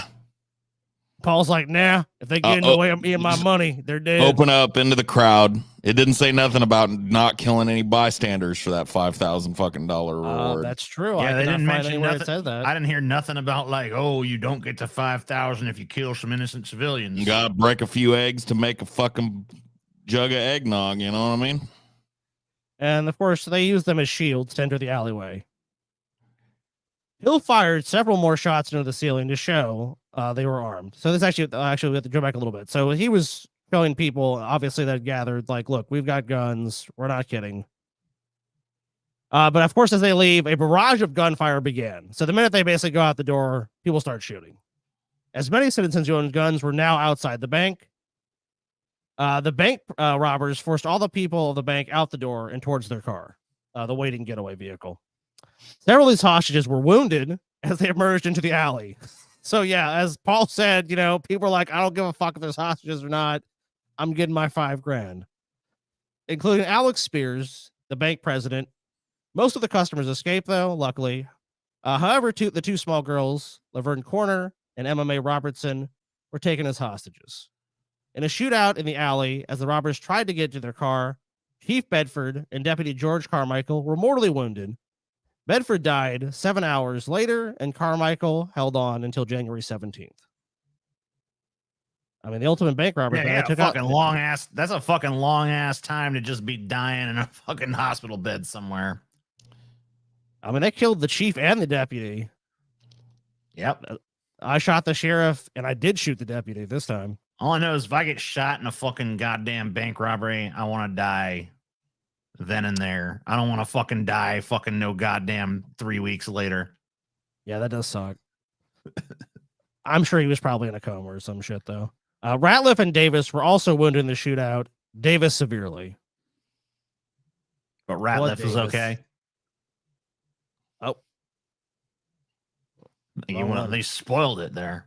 Yeah, I guess we did, unfortunately. But fucking spoiled the fucking ending. Damn. Oh, well. This happened fucking 100 years ago. Fucking Santa dies? What the fuck? That doesn't tell you the whole thing. I actually didn't put the image in like a dumbass. Oh. So TJ, we're used to kind of, if there's a crime that takes place, we're actually kind of told like, man, don't try to take it into your own hands. Let the police, let them sort this case out. I think that's kind of the reason why, because like the fact that there was a bunch of fucking yokels just randomly shooting into the crowd was probably not like super great. So this is the posse. Obviously, they were going to pursue them. Members of the crowd pursued the Santa Claus robbers. As the four began their escape with their hostages, they realized that they were almost out of gas, or one of their tires had been shot out. So they're not sure. They also have speculation that they were dumbasses. I mean, like they did suspect they hit the fuel tank. That is a possible cause. But also been these guys simply just didn't have enough gas. They didn't think to actually fill up before they robbed a bank. Yeah, I mean, I think them being dumbasses is a foregone conclusion. Yeah, so for me, I assume they just were pretty much running on fumes, and they're like, that'll be enough. They drove to the edge of town, pursued by the mob, and attempted to commandeer an Oldsmobile belonging to the the Harris family. 14-year-old Woody, who was driving, gave them the car but took the keys. Here you go. You can have the car. And I guess that these guys, not being too bright, they accepted that and started transferring their things to the Oldsmobile. In the midst of gunfire, which wounded Hill, only to realize they couldn't start the car. Oops. Davis, by then, was unconscious, so they left him in the car and moved back to the first car with their two hostages. They did not realize until later that they had left the money with Davis. Man, these guys are not good at this. Oops! Oh shit! We can't start the car. Let's go. Oh fuck Davis. He'll be fine. They'll of course leave the money with him. The mob found Davis. Do you know if that Santa Claus dressed motherfucker was smart, he'd have just shot his fucking friends, throw that Santa Claus shit in the ditch, be like, "Got him." Yeah, got him. Got him, boys. There's my money. Where's my reward? I caught the robbers. So when the mob catches up, they find Davis basically clinging to life and the money, and they temporarily give up the chase. They're like, well, we got the money back. We got one of the bank robbers, so that's good enough for a minute. The money was returned to the bank. They had stolen. I mean, this is pretty good for the time period. This is like 1927. Well, almost 1928. $12,400 in cash and $150,000 in non-negotiable securities. So it wasn't a small robbery by any stretch of the imagination. Yeah, but they only got fucking like a few feet away with it, so. Estimates were that they had made at least 200 bullet holes in the banks. I mean, these guys were trigger happy. A number which many thought too low. I mean, well, who knows? Besides the two police officers, there had been at least 6 townspeople wounded in the shootout, but no one was sure whether the robbers or the mob was responsible. So they didn't know. I mean, like it was chaos. The people in the mob were shooting. Well, the robbers were shooting because Texas, in typical Texas fashion, had just. I mean, was it just Texas or was it all banks? I don't remember how fucking why was this $5,000 for shooting a bank robber? It was a Texas Bankers Association because bank robberies were so common in that time right. period. So I mean, like some dumb fuck Texas the Texas Bank Robbers Association. The Texas Bankers. I mean, you know what? It still applies. Yeah, but that's pretty retarded. I mean, that. Yeah, I mean, like, how do you possibly like sign off on something like that and not realize like this is a fucking disaster waiting to happen? I think they just didn't care. I mean, they didn't. These are people that they're a bunch of bankers, dude. Yeah, but like, even if you don't give a shit about that, you have to know like this is going to be a fucking public relations disaster at some point in the near future. I don't think like you have to have zero foresight. I don't think they cared about that back then as much. I'm pretty sure that. They fucking had to at some point, but okay. I think people were focused on bringing these guys to justice more than anything. I don't think they were really the PR element really even. They didn't give a fuck about no justice. They were focused on that $5,000. Well, justice. I mean, justice and $5,000 sounds awfully good, Paul. Davis died that night at a Fort Worth hospital. So, I mean, look, he was dead. He made a little ways down the road, but that was it. Let's see. Yeah, so they abandoned their car a little ways from town, like several miles from town, and continued on foot. They stole another car the next morning. So they made it, so at least some of them managed to make it at least a full day. But obviously it goes on. They stole another car the next morning and managed to evade the search parties for a while until they wrecked their car near Putnam. Good old Putnam, TJ. I like Putnam. They commandeered. Come on. They stole a vehicle driven by Carl Wiley, forcing him to drive and taking him hostage for 24 hours. They then let Wiley have his car back. That's awfully nice. And stole another car. The two wounded men, especially Ratliff, were doing very poorly due to their wounds, lack of food, and icy sleeting conditions. And that doesn't sound good. Eventually, the threesome was ambushed by Sheriff Foster of Young County at South Bend as they tried to cross the Brazos River. Guys, can't catch a break. Another car chase followed with a shootout in a field as the three tried to make their escape. Cy Bradford, TJ, a Texas Ranger, was involved in the firefight. It is rumored that he hit all three men. I mean, it's a Texas Ranger. Of course he did. Ratliff was hit. Shit, is Walker Texas Ranger, dude. It is, dude. Ratliff was hit, fell to the ground. Helms and Hill were both wounded, but they managed to escape into the woods. Several days later, after dodging an intense manhunt assisted by airplane, that's crazy for the fucking 20s, they made it into Graham and were taken into custody by lawmen without a fight. I think at that point, they were just like, all right. We've been on the lam for fucking 6-7 days in fields and going through rivers and streams, and it's freezing. It's like, just take us to jail. Please just take us. 2 more men had been wounded in the manhunt from accidental discharge of their weapons. Yeah, so this mob of people, not the best people to be hanging around. You might die trying to solve this murder, or not this murder. Well, I mean, yeah. Bring the total number of wounded to 8, excluding the 3 surviving robbers. But at least the bank got its money back. Yeah, of course. They did get their money back. Helms, Hill, and Ratliff had several wounds apiece and had not eaten for days. All survived, however, and soon faced trials. Hill pleaded guilty to armed robbery and took the stand on his own behalf. And in March of that year, 1928, was sentenced to 99 years in prison. He escaped from prison 3 times, but was recaptured each time. Sorry, buddy. After settling down, he was paroled in the mid-1940s, changed his name, and became a productive citizen. Or so we know. Good for him. Helms was identified as the one who had gunned down both lawmen and was given the death sentence in late February. After an unsuccessful insanity plea, he was executed by electric chair on September 6, 1929. I was actually insane. Yeah, fat chance. Ratliff was first convicted of armed robbery on January 27th, 1928. I mean, they didn't waste any time back then. And was sentenced to 99 years in prison. On March 30th, he was sentenced to execution for his roles in the death of Bedford and Carmichael, although no one could testify at having seen him fire the gun in the bank. Oh, fire a gun in the bank, excuse me. Ratliff appealed his case, and when that failed, went for an insanity plea. He's like, you know what? I'm insane. I'm insane too. No. He began acting insane the day Helms was executed and thoroughly convinced his jailers that he was. Good for him. His mother, Riley Carter, filed for a lunacy hearing in Huntsville. However, the citizens of Eastland County, they didn't like that very much. They weren't too happy with that outcome. They're like, this guy's going to say he's nuts. We know he's not nuts. So they were infuriated. He had not been executed yet. They're like, hang him high, boys, hang him high. And even further aggravated to know that Ratliff was attempting this, in their view, obviously, a bullshit insanity plea. Judge Davenport issued a bench warrant for an armed robbery charge for stealing the Harris car and extradited Ratliff to Eastland County Jail. There, Ratliff convinced his jailers again Pat Kilborn and Tom Jones that he really was insane. Yes, he's one of his jailers. No, I am nuts. I don't think he is. Oh, I guess he actually is.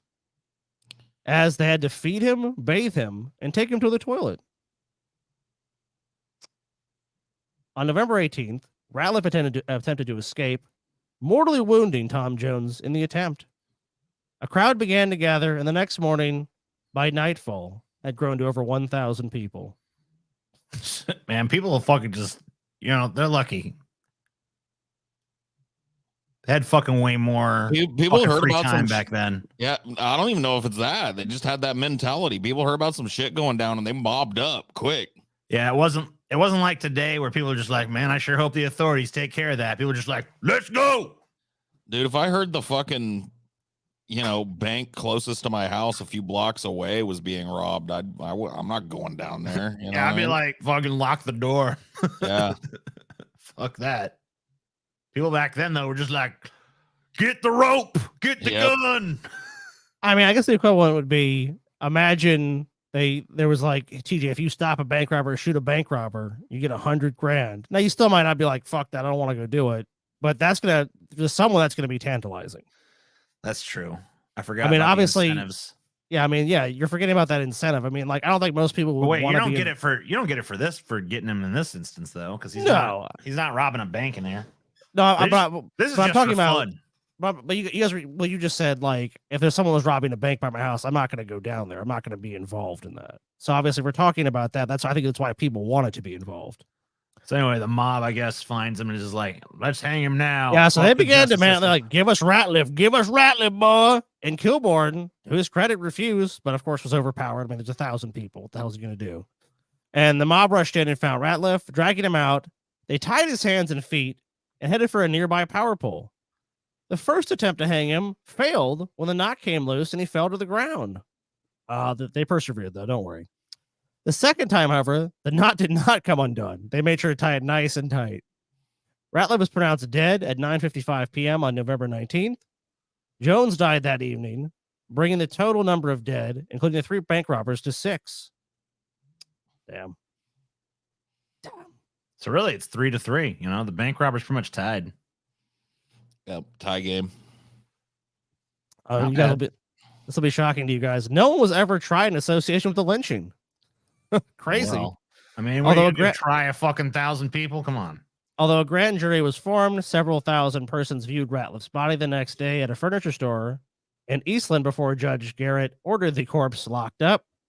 Ratliff's family took possession of the body and arranged for a funeral in Fort Worth with a burial at Olvet Cemetery.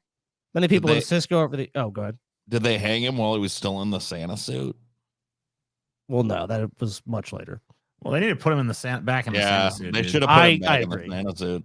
That would have made it even better. Look, kids, we're hanging Santa Claus. And of course, like every true crime story, many people in Cisco over the years claim to have been present at the bank, at the the site of the robbery, or when the robbery took place, or was related to someone who was, as it was now a part of the local folklore. So of course, that happens with every one of these kind of stories. I was there. I mean, me too. The First National Bank still stands in Cisco, apparently, although it is in a new building. It features a painting of the robbery, as well as a collection of newspaper clippings and pictures of those involved. In 1967, the Texas State Historical Survey Committee, now the Texas Historical Commission, placed a medallion on the bank commemorating the robbery. Okay. And I thought that you guys thought that was the end of it. I mean, it would, until actually I found, strangely enough, I guess someone decided to make a movie kind of loosely based on this. Aw. Wait, that's this year. Yeah. I mean, obviously, like I said, loosely based, but I looked it up. Why not completely based on it? But it is Santa robbing a bank. Okay. Let's see. All right, it's Christmas, so in the interest of time, take me back. How much money do you need? Enough to cure cancer. Next one. Back to the exact moment you thought it was a good idea to rob that bank.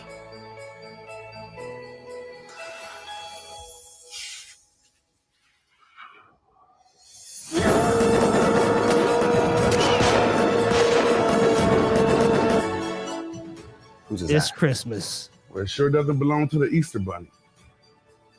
Where are the security cameras? They're moving everything over to a digital system after the holiday. You're an evil Santa. Man, this this looks looks like fucking dog shit, dude. Were they trying like was bargain basement shit. Was that dude trying to fuck Santa? Like, what was happening? I don't know. It's like he had a handful of Santa's To a nuts. digital system after the holiday. Yeah, it did. You're an evil Santa. This is Christmas. Your daughter has cancer? It's not what the money's for? There's a season to be married. This ain't it.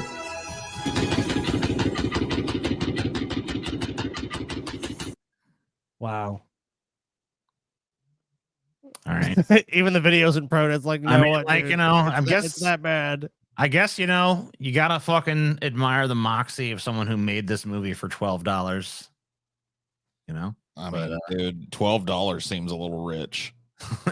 Other than that, you know, I'm not so sure about this. Excuse me. Oh, that's nothing to shit. do with this. What's going on? That's the Santa Claus bank robbery. So now on to hippie. Oh, I'm sorry, Sylvia. I didn't see you were Sylvia there. Brown, dude. What the fuck? How dare you? Don't disrespect Sylvia Brown. Well, I didn't realize it was Sylvia Brown. How was Kukuro? I thought you were dead, Sylvia. What the hell? You know, that show that the part at the beginning that TJ did really got me thinking. Yeah. And I have something to report about the missing Sodder children. Oh shit. Breaking to the show, guys. Okay, Sylvia. All right, so I guess we've solved the mystery. Because Sylvia Brown, I mean, you got a pretty much perfect batting average on this kind of stuff. So, Well, I hate to say it, but they're in the water. oh shit, the water. They're in the water, honey. Like swimming, having fun in a swimming pool, or No, like they died in the water.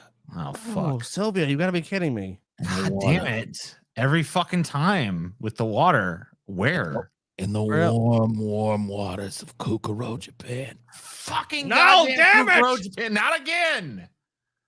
Not again. Kukuro. Sorry to have to be the bearer of bad news on this Christmas. I'm sorry. I mean, Sylvia, if it came from anyone else, I wouldn't even believe it. But I mean, you have a track record that is impeccable. I mean, it's just every time Sylvia's made a prediction, it's come true. We've seen that over and over again on the show and other shows and just life itself. So, wow. They said they died in the water in Kukuro. Died in the water. Kukuro, Japan. I mean, Kukuro just claims so many lives. That place is like the Bermuda Triangle almost, it feels like. But I mean, like, shit, they maybe instead of saying the Bermuda Triangle, they say Kukuro, Japan. You know, the really freaky thing about Kukuro, Japan is you can look for it on a map. You can't even fucking find it. It's that fucking underground, dude. They don't. You can't find it on a map? They don't want people to even know where it is. It's that fucking scary. They don't want people to know where Kukuro is. That's horrifying. But I mean, yeah, Sylvia solved the. Dude, when you're doing this, why didn't you call up Sylvia and just ask her for advice on how to solve this? She would have already told you. Yeah, I mean, very few shows have Sylvia Brown on call. You know, you could have. I always forget she's still alive. You know, who was the person that Sylvia actually said was in Kukuro, Japan? Which, by the way, is not a real place. It was a little girl. I don't remember the name, but it was a little girl that had been missing or whatever. And Yeah, she told the family that she was in Kukuro, Japan. Yeah. Kukuro, like, if you look it up, it's like it was like some city that was combined with another city in Japan. Like, I've looked it up before because out of curiosity, but yeah, it's not just itself a city. Damn, she narrowed it down to like a neighborhood in a city. A section of Kukuro, Japan, sweetie pie. She's over there in Kukuro. She was sex trafficked to Kukuro, Japan. If you look at it, Kukuro are stagehands in traditional Japanese theater who dress in all in black. So that's you know. I mean, I'm not gonna say. I mean, there's a silver lining, you know. Because, I mean, if she's going to be sex trafficked, at least it's in Japan, where the penises are much smaller, so it's not as bad. She's in Kokoro. And then turn out the kid was just like dead the whole time. Yeah, they found the kid's bones like 10 miles from where she was abducted. And they pretty much fucking realized she like pretty much died the night she was abducted and shit. Yeah. Yeah. And then Sylvia Brown's just like, well, they probably brought her back. Brought her back from Kokoro. Brought her back from Kokoro, Japan, and buried her near the house, Yeah. As they want to do. It's part of their ritual. What a grifter. In the water. He's in the water. He died in 9/11. In the water of 9/11. I'm seeing water. Was there any flooding in the basement? No, there was no reports of flooding. It was more of a collapse. Oh, well, I see him in the water, honey. I don't know what to tell you. The water, trust me. Maybe it's like he thought of the water before he died. I don't know. If you look, it's like I can find like Kokoro, Shima, Nagasaki Prefecture, Japan. I guess I can find something like that, but there's no city of Kokoro, dude. Oh, what the fuck, man? All the sex traffickers know a little place called Kokoro. That's where you want to go to hide your victim's body. Over in Kokoro. That's a serious commitment to your crime to smuggle a body to another country, thousands of miles away. To a city that doesn't exist. But you know what? Maybe that's part of how you get away with it. A city that no man has ever seen. That's where we'll hide the body. It looked like a friendly fella. This is the story of a man who mowed down dozens, including children and dancing grannies. Oh yeah, I remember this guy. Yeah, I've seen some of this guy's trial. Didn't he represent himself at one point, I believe? We will be taking a look at some of that, yes. Okay, yeah. I guess I'm jumping the gun on that one. He jumped in his SUV during a Christmas parade, ran all the way through it, left 6 people dead, 10 times as many injured. So 6 dead, somewhere around 60 people injured. After he was caught, he was combative from the jump, claiming to be a sovereign citizen. His trial was a circus due to his antics while he represented himself in court. Today, for our final story, we're covering Daryl Brooks here, the Waukesha Christmas parade attacker. Try to get to the bottom of what drove him to such extremes. He's lucky that my Santa wasn't there, dude. It would have stopped him.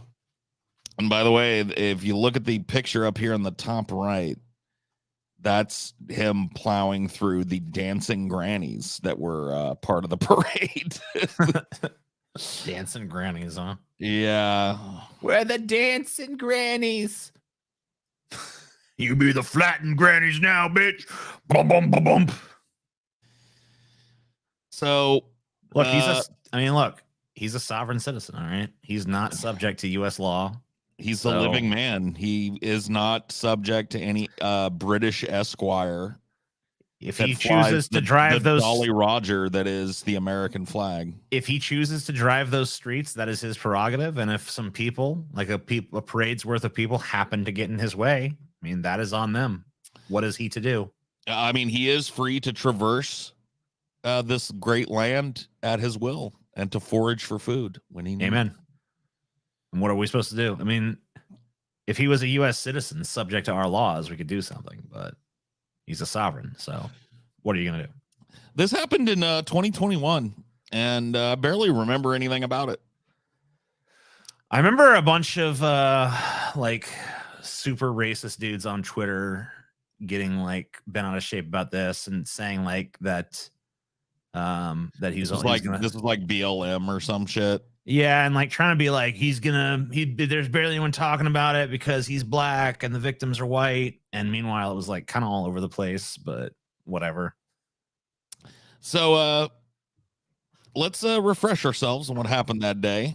This horror happened in a small town 20 miles outside of Milwaukee, Wisconsin. Waukesha has an annual Christmas parade in November of every year on the 21st.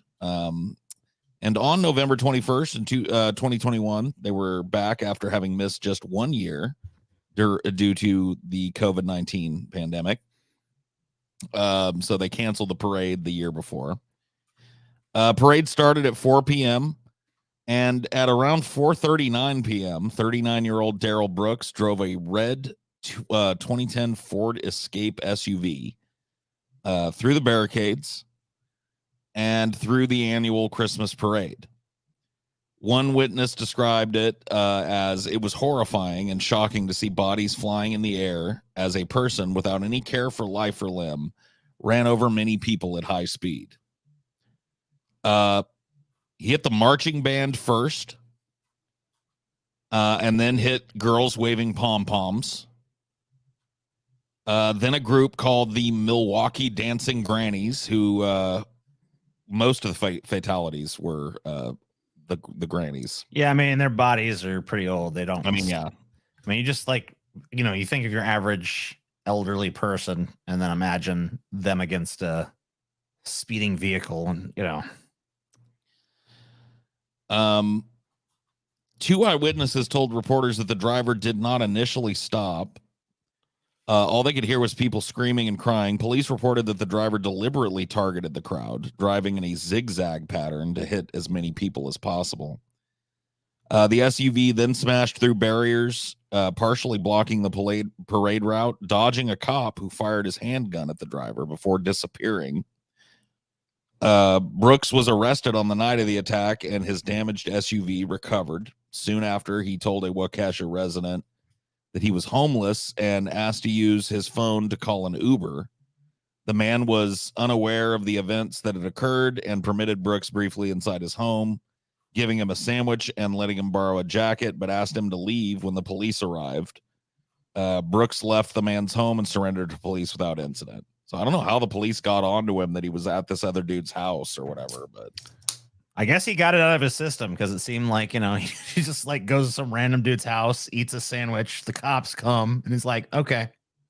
I guess that's that. Time to turn myself in. Yeah. And this little infographic here shows some pictures from that day. So started at 4 p.m. the parade. Red SUV at 4:39 runs down the parade route being chased by a cop. Narrowly misses a little girl. Here's a picture of that. She was dancing in the road, and this is the truck driving by. Cars filmed hitting the marching band, leaving people injured in the road. Hits a group of girls carrying pom-poms. Car breaks through barriers, speeds away as police officer fires shots, and dozens of injured people lying in the road. And then he's apprehended just a few blocks away, as you can see here. Yeah. That was after he got it. That was after he decided to calm down a little bit, eat a sandwich. Yeah. Fix his blood sugar. During the immediate aftermath of the ramming, 5 people were confirmed killed, 4 being members of the Dancing Grannies, and 48 others were injured. Unfortunately, a couple days after the incident, another victim succumbed to their injuries, this time an 8-year-old boy. He and his older brother were struck, with both having suffered fractured skulls. One of the girls with pom-poms that was struck was 11-year-old Jesselyn Torres, who was left fighting for her life with a lost kidney, broken pelvis, lacerations to her lungs, and her remaining kidney.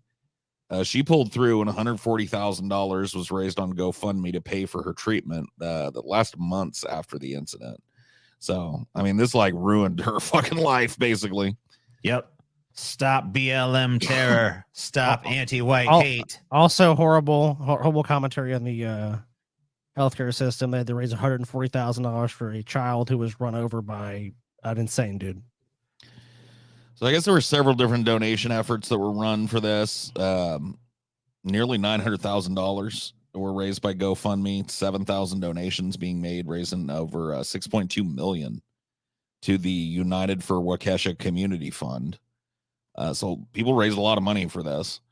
In addition, local contractors volunteered to install wheelchair ramps in the homes of those injured from the attack. who would need wheelchairs, which there were numerous due to the severity of the injuries, as you might imagine. Getting hit by a speeding car and you don't know it's coming. Giant speeding SUV. Unfortunately, the senseless tragedy was exploited by white supremacist groups, as it happened just days after Kyle Rittenhouse was acquitted. They spread misinformation about the perpetrator, Daryl Brooks, being released on $1,000 bond, which he wasn't. Oh my God, no, he was fucking not. right. Fucking It's lying sacks of shit. That guy, yeah. And they let him go. Daryl Brooks will probably, unless he escapes custody, will never see the outside of a prison the rest of his life. They compared it to Kyle Rittenhouse's bond of $2 million. And we're like, look, black guy gets out for $1,000. In reality, the lower bond was for a different crime Daryl Brooks committed weeks before the incident, where he hit his ex-girlfriend with that same SUV. And for the parade attack, his bond was $5 million. So, yeah, I mean, you'd have to be an idiot to believe that he fucking that he had $1,000 bond for a nationally fucking, I mean, but whatever. I'm surprised they gave him a bond amount at all, to be honest with you. White supremacist also tried to argue that the attack was racially motivated because Daryl was black and all his victims were white. Perhaps a terrorist attack in response to Kyle Rittenhouse being released. The ADL investigated and found that while Daryl Brooks did share some posts supportive of black Hebrew Israelites on social media, that there was no evidence he was a member of any organized group. The motive seemed to be him fleeing an argument with the same ex-girlfriend that he had tried to run over a couple weeks earlier. So basically got in a fight. So this was not like a planned attack. This is like he got in a fight with his girlfriend, started driving off, saw a parade, and just went fucking nuts and decided to run some people down. That's what it sounds like. Yeah. Okay. So let's talk about the trial. Essentially, Daryl Brooks's defense was that he was a sovereign citizen, not beholden to any law. Later in the trial, he asked to have the case dismissed, reasoning that the state of Wisconsin can't physically testify and that only a living human brain can bring a lawsuit. It's not a civil trial, is it? Yeah. Remember, like they have sovereigns have a weird line of like, is this an admiralty? Like, is this a military tribunal? If it's not, then it's not a valid court. I wonder if there's is there like a guidebook for these motherfuckers somewhere out there where they can get all this shit? They learn different talking points. Like if you go look into sovereign citizens like talking points, I'm sure there are books that. I always see these motherfuckers trying to make these arguments, but I never figure out where are they getting them from, because I never see any like sovereign citizen YouTubers. Every time there's a lot of resources about them online and shit. Most of them are members of message boards and shit, or like Twitter subgroups, like just followers of different Reddits or whatever. There's a bunch of like you can find this shit. The sovereign citizen shit ain't exactly secretive. I mean, I understand I never really encounter them at like proselytizing their shit. I always see them in compilations where they're trying it out on the cops and it never fucking works.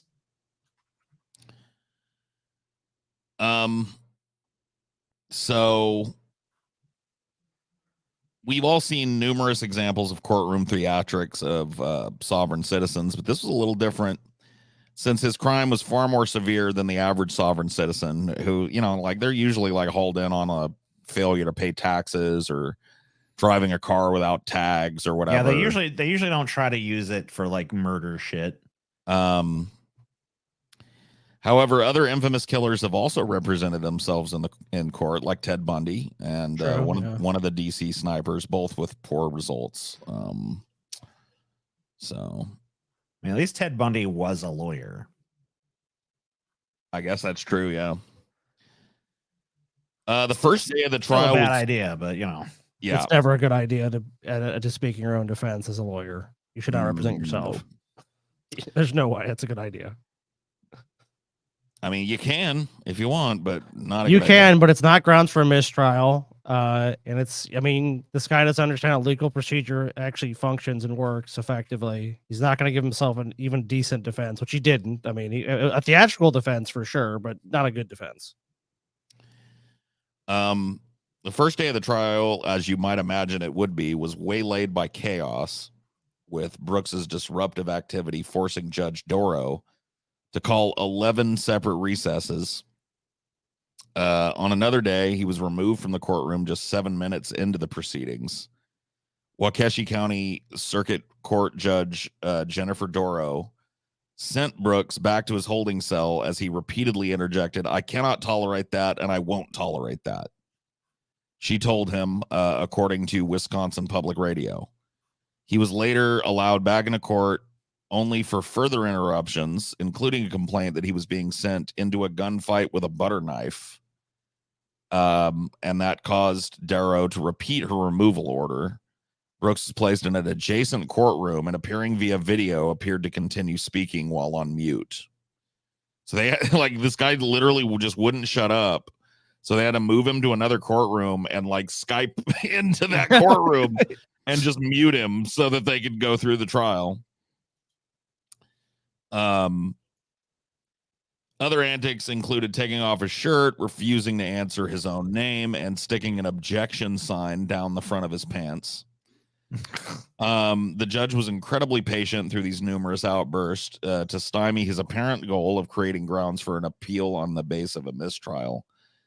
To say that this has been the most challenging of my career would be an understatement, Darrow said in court.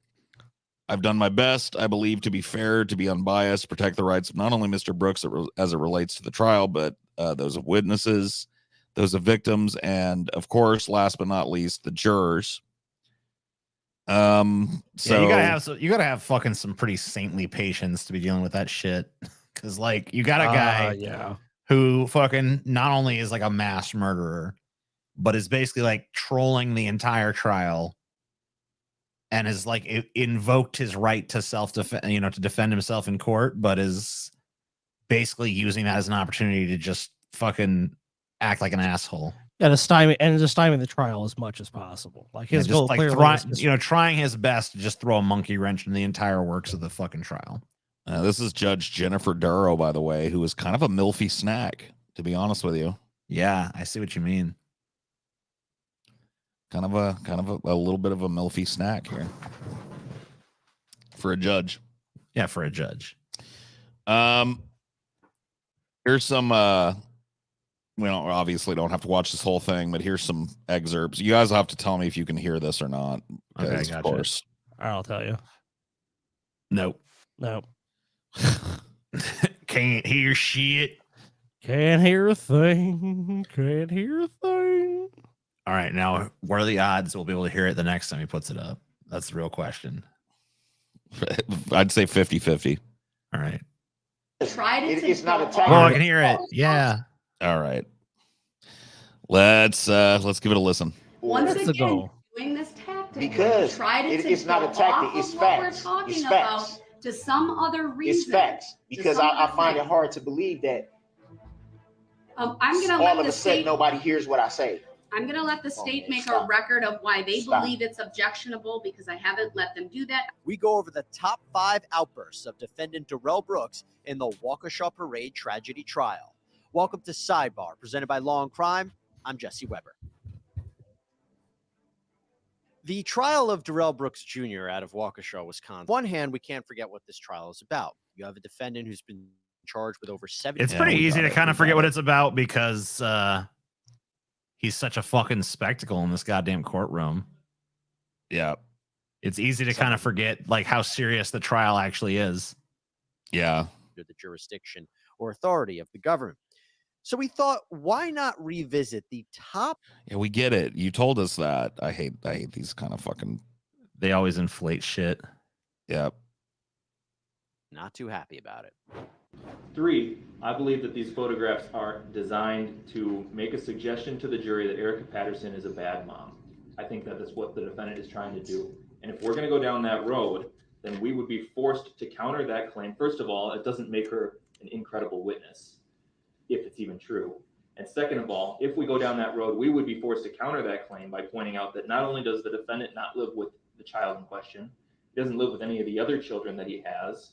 He impregnated Erica Patterson when she was a minor in Nevada For doing so, he was convicted of statutory sexual seduction, pled guilty in March of 2007 to that felony offense, and is a sex offender.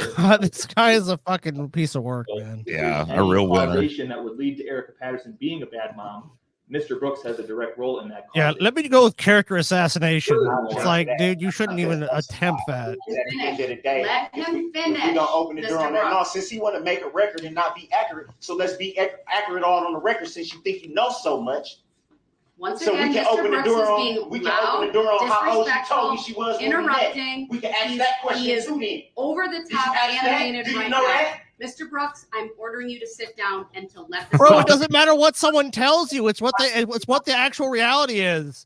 Someone can tell you they're 50 years old and they can be 20 years old and be like, well, they said they were 50, so I assume they were elderly. Like, yeah, but that's not enough. That's not sufficient reason to believe something. This cop down here, dude, just wishes this guy would. You can tell. Oh yeah. He wishes this dude would rush the bench or some shit. He wants to tackle this motherfucker and he wants to take him down hard. You can just tell. Yeah, this guy has no friends in this court. All right. Under Illinois versus Allen, I've warned him repeatedly. He's being removed from the courtroom. And you know what? Let me dial that back. We're just going to take an early lunch, 1 hour. We'll be back. And unless he brings that letter and he can show it is inadmissible, he will not be questioned. And under 906.11, I will declare the cross-examination closed. Thank you. We're in recess. 1 hour. Get your facts straight. So let's. I have seen people be gagged in the courtroom. I think it's because he's like acting as his own attorney. Like, what are you supposed to? Because like the She trial, can't, the trial literally can't continue if he's gagged or something because he's supposed to be representing himself. So that's apparently, I guess what she's citing is responded with. So this is why the Illinois versus Allen was on trial for robbery, was removed from the courtroom for repeated disruptive behavior and the use of violent, abusive language directed at the trial judge, notwithstanding the judge's prior warning that removal would follow another outburst. I'm guessing there's just legal precedent that the guy probably moved. I guess he probably challenged his conviction. Let's see if we can find it. What the actual outcome of that is, because I'm obviously that's pretty relevant here. This guy keeps screaming every time. Let's see. The Wikipedia. Get your facts straight, Scotty. I mean, I've seen it done. I've seen it done in courtroom videos that I've watched to protect the victims' families because. Okay, here it is. I have it. Illinois versus Allen was a decision by the U.S. Supreme Court of the United States regarding the removal of an unruly criminal defendant during his trial. In its decision, the court ruled that a trial judge may remove a stubbornly defiant defendant from the courtroom. Following a warning from the judge, they will be removed if his disruptive behavior continues. Additionally, the court outlined other available remedies the judge faced with such conduct. So basically, there's a legal precedent that you can remove someone for court. Right, there almost has to be a way to do it. I mean, otherwise somebody could just stymie any progress in the trial for fucking years. Let's open the door on all of it again so we can get all of it on the record. Since you think you know so much. Did you know she said she was 18 when I met her? Did you know that? Now, luckily. Did you know that? Did you? Yeah, you're innocent now. Yeah, whoa, bro, you're innocent. What this trial is about. I don't care what you believe fully. All right. It's not a game. I don't take this as a game. That's what nobody. That's what nobody. You don't got to explain nothing to me. Do you want? That's what you don't understand. You think that this is a whole game to me. This is not a game to me, Your Honor. Nothing. He's just like arguing for the sake of arguing. Like I know, and there's like no meaning to it. There's no fucking cogency to it. Like I don't know. I feel like he thinks he's being like a legal maverick or something, but he's basically just saying nothing over and over. Nothing about this is a joke. That's what y'all don't understand. But and it's unfair. It's unfair and it's disrespectful to me that you think I would come in here purposely and treat this like a joke or a game. I never said it was a joke. What type of statement is that? Your life is not on the line. Mine is. And you think that I think this is funny? I don't think it's funny whatsoever. So I think, Your Honor, with all due respect, Damn, this judge is patient. I know. Because, like, man, Dude, dude, I've seen some. I watched a lot of fucking depositions, a lot of court videos. I've been obsessed with that shit for a while. Sure. And I'm telling you, dude, there's some crotchety old fucking judges. They're not having a second of this, bro. And he wouldn't get a sentence out. He'd be removed. You know, so the fact that she's standing there and letting him fucking get this out of his system or whatever shows that she's a real fucking patient judge. Because like him just addressing the bench like this, like if you know law as an attorney, you're allowed to address the bench with an objection, but at some point, like you can't keep doing it. Like the bench can say objection sustained or denied, and then you have to move on from it. You're not allowed to just rant at the judge, you know, like that doesn't exist in the courtroom. Yeah, well, you have to object usually with grounds too. Like, why are you objecting? If something like this has to happen, they will remove to the judge's quarters for a private consultation. I was removed from the courtroom time after time after time, so that these kinds of conversations could go on. This is going on in open court, you know, with the jury present. Or maybe not. I don't know if the jury's present at this point. I can't tell. I know Dylan Burns is back there, but yeah, Dylan Burns is chilling back there. But I don't know who else is dude, there. Is this fucking kid everywhere, dude? I don't know. Yeah. Fucking war breaks out. He's in fucking Ukraine. Daryl Brooks is on trial. He's chilling in the fucking courtroom. Yeah, it's crazy. The best reporter ever. I think you should show some respect. We're going to take a 5-minute break, and when we come back, the jury's coming out, and you need to call your next witness. Thank you. We are in recess. No, you're not rushing me to judgment. I don't care what you're talking about. Unbelievable. I don't care what you're talking about. Okay. Well, she's the judge, so you better care, I guess. Reel himself in, and she's deliberately making sure. On one hand, God damn it.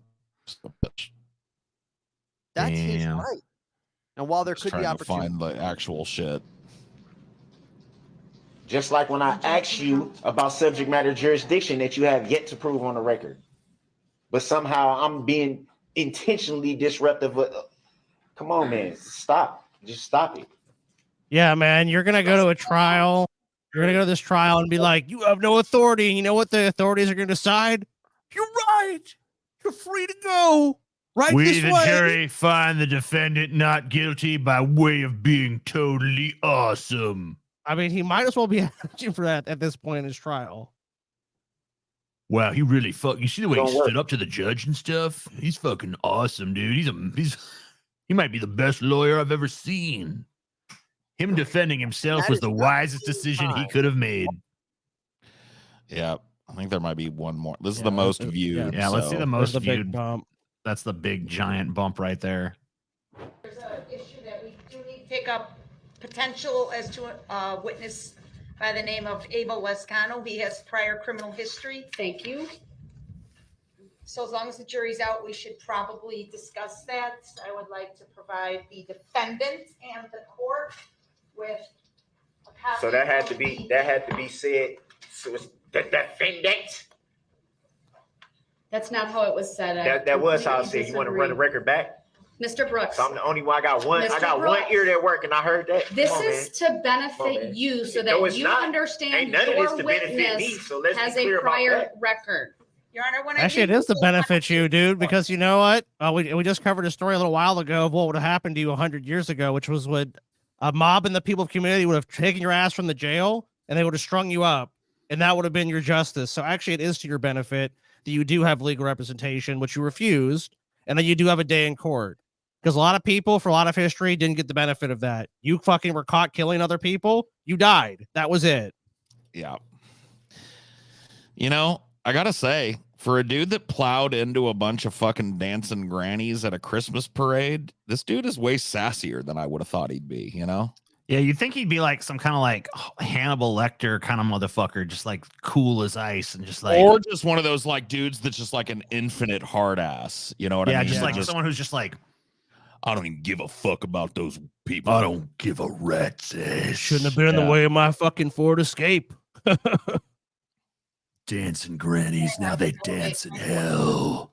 You know, that kind of motherfucker. This is the So they're dancing in hell right now on them flames. But instead, he's just like, I don't like the way you said the word defendant. That's making me mad. Yeah, yeah, did she say it a certain way? Yeah, 100%. You But you know said what, it, dude? You said it rude. But dude, why are you being rude to me, huh? Because you're a piece of shit. That's why. They don't want to admit it, but you're a massive piece of shit, and no one likes you. And you're on trial for a crime that you pretty obviously committed. That you have to basically go through the motions of convicting you. Let's be honest. They're going through the motions. You killed 6 people, including like some grannies and a little kid. You're gonna garner tons of sympathy. You horribly injured like 48 other people. Like no one on the fucking face of this earth has any sympathy for you.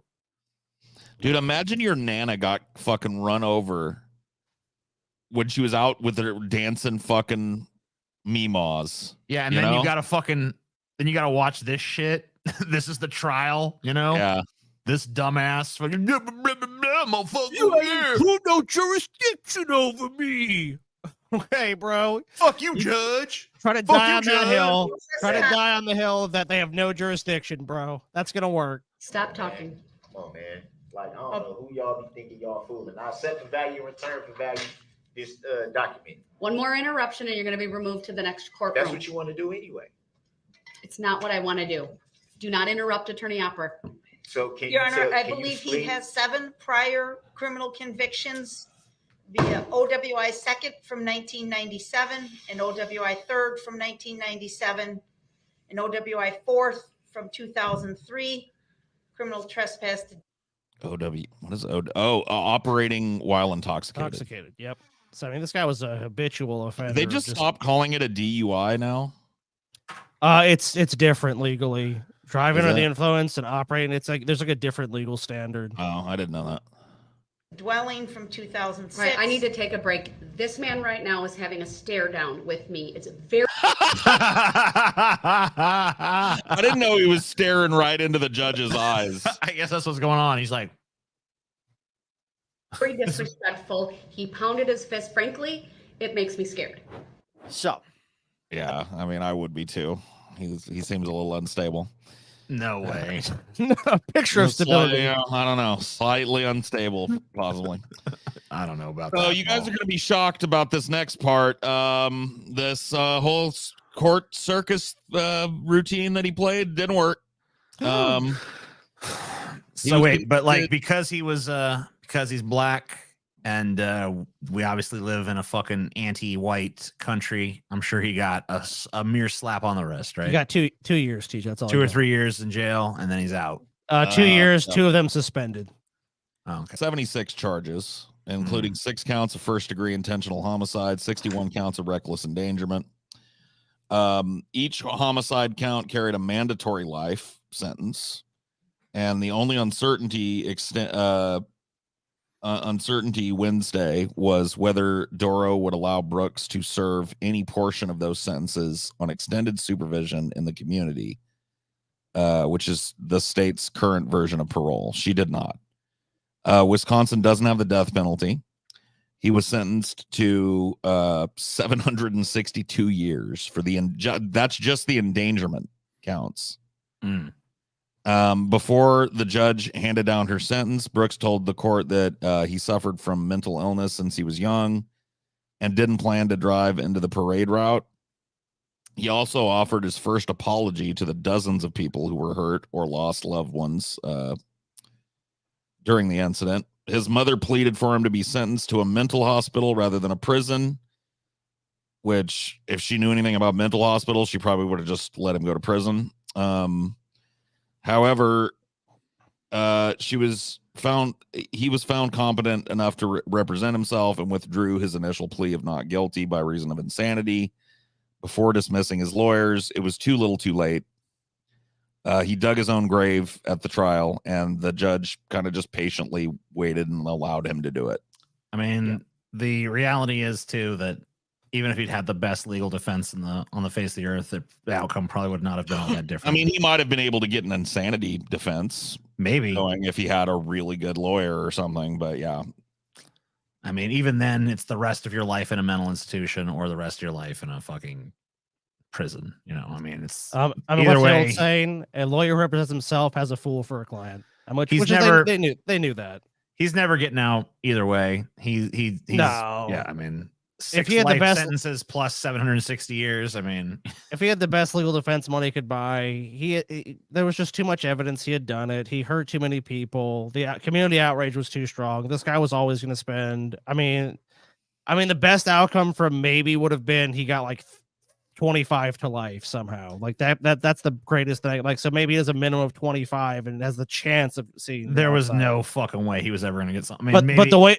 It would have to be some kind of fucking insane, brilliant legal mind to come up with some kind of reason why there were manslaughter charges. And that's excluding the trial. Like the trial itself ensured that he would never be free.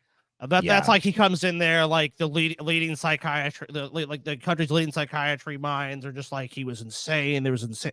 This is what happened. He he was diabetic. They come up with some crazy didn't even know defense. what he was doing. He was fucking, That's why he ate the sandwich. His blood sugar had dropped to dangerous levels. He wasn't even aware that he'd injured the people. He comes out as like super remorseful, like I never meant to do it. But like he just took. I mean, he was just so obstinate. He was so stubborn, and he was just unwilling to accept any responsibility. Let's get the facts straight, bitch. He challenged the authority of the court. He challenged the authority of everyone in the courtroom. He challenged everything. He made not even a legal way, just basically in an interpersonal way. He made it personal with people. So when it came time for them to decide what happened to him, I mean, that colored everything that happened. I mean, there's no way that people weren't biased in this trial against this guy. There's no fucking way after he conducted himself, he was going to do anything but spend the rest of his life in a fucking prison in Wisconsin. Oh, yeah, Scotty? Oh, shit. Is he out? Objection. Okay, you're good. Yes, you win. That's my comeback, dude. I object, Scotty. Do you think this is a joke, Scotty? Yeah. My credibility is on the line here with this portion of the episode, Scotty. You really think I'm joking? Yeah. I am not joking. Okay, my bad. I object to the way that you said okay just there. It was very dismissive. It was. Oh my God. And now you're openly admitting to being dismissive. This is a kangaroo court, Paul. You're found guilty no matter what you do. It's a revolving door. I want that on the record. You're going to have it on the record, but it ain't going to change a thing. Your ass is going to fry. Damn. Scotty doing everything he can to get this thrown out. I'll still win. Yeah, I mean, I think against this guy, you're probably right. I think they pretty much could have done that. Could have been like, judge could have been like, "Fuck you, bitch," and they're like, "You know what? No grounds for appeal." So here at the end, I guess the only lingering question is, what caused him to do this? Like, why did he do it? He alluded to it before his sentencing hearing. He told Judge Duro in remarks that rambled past 2 hours that he grew up fatherless, poor and hungry in apartment buildings infested with rats and bugs. Brooks said he has dealt with mental health issues for as long as he can remember, and that he was physically abused, though he didn't say by whom. At times, he took medication and did short stints in mental health facilities, and life was better then, he said. His family confirmed some of his story, saying he was diagnosed as bipolar at 12, and argued that his mental illness is what drove him, not any prior intent to harm so many. However, studies have found that while bipolar people are arrested at a much higher rate than non-bipolar people are, there's no difference in the rate of violent criminal behavior in people with bipolar disorder compared to the general population. So, it's not. So you can't really blame violence on being bipolar. I mean, yeah. I mean, honestly, yeah, it is sad. I mean, those things might have been played a factor, and they probably did. But at the end of the day, he's not allowed to go out and fucking run over and kill a bunch of people. No. There's no good reason for it. I mean, if he was truly insane, then he wouldn't even have come into the trial like he did. He would have not even understood what was going on. I mean, he hit so many people. Like there was never a moment where he actually stopped. He literally went through the entire parade route, went to someone's house, ate a sandwich. I mean, yeah, it's like, sorry. I mean, maybe you had a moment of rage and you did something horrible you could never take back, but that's why you're in prison. I mean, it's kind of hard to say it's a moment of rage when death toll is you're so right. high. An episode of rage. I think. Yeah, I mean, it'd be like I don't buy it for us. I mean, we saw how he was in that courtroom. He's just a fucking irascible bastard. He probably would have killed fucking people in that courtroom if you'd fucking given him a gun. So, oh yeah, I don't think something. If like, he had no the fucking way. means, This dude doesn't belong. This dude does not belong free. I mean, like, No, it just boils down to that. I mean, some people well, and this was hardly his first run in with the legal system. I pulled a little bit of his rap sheet here. and they talked about it, like, you know, he was a sex offender. He had sex with someone underage. He had been arrested for driving under the influence at least 4 times. They had outlined. He first shows up on the record at 17 years old. He eventually became an addict, habitual domestic. Now, what kind of addict do you think this guy is? I'm gonna guess. I'm thinking pills. What do you think his main thing is, though? I'm thinking like oxys or something. I'm thinking this guy's taking a bunch of pills and shit. What about you, TJ? I don't know. Some kind of speed. We shall see. Over the next 2 weeks, Brooks would proceed to wreak havoc. Well, yeah, he was a habitual domestic abuser. He was prone to both violence and threats of violence, and used a vehicle as a weapon on numerous occasions, according to authorities. So this was a typical MO. Yeah, so he'd done this multiple times before. Over the next 2 decades, he would proceed to wreak havoc across 3 states. He racked up convictions abusing his partners, raping and impregnating a teenager, and a consistent streak of other violent crimes. A review of his history, why this guy was even on the street, I'm not even sure. A review of his history patched together from court documents, criminal records, interviews, and public records reveals that all along the way, not a single social safety net caught him until it was too late. The last chance was whether or not to release him on bail after attacking his ex-girlfriend with his SUV. And they tragically did just two days before. He was featured in an interview here and for a documentary called Crystal Darkness about crystal meth. Yeah. You call it, TJ. Which that can lead to psychosis too if you do a bunch of meth. Yeah, he seemed like a speed freak. I didn't think about, I got this beautiful kid who's going without my time.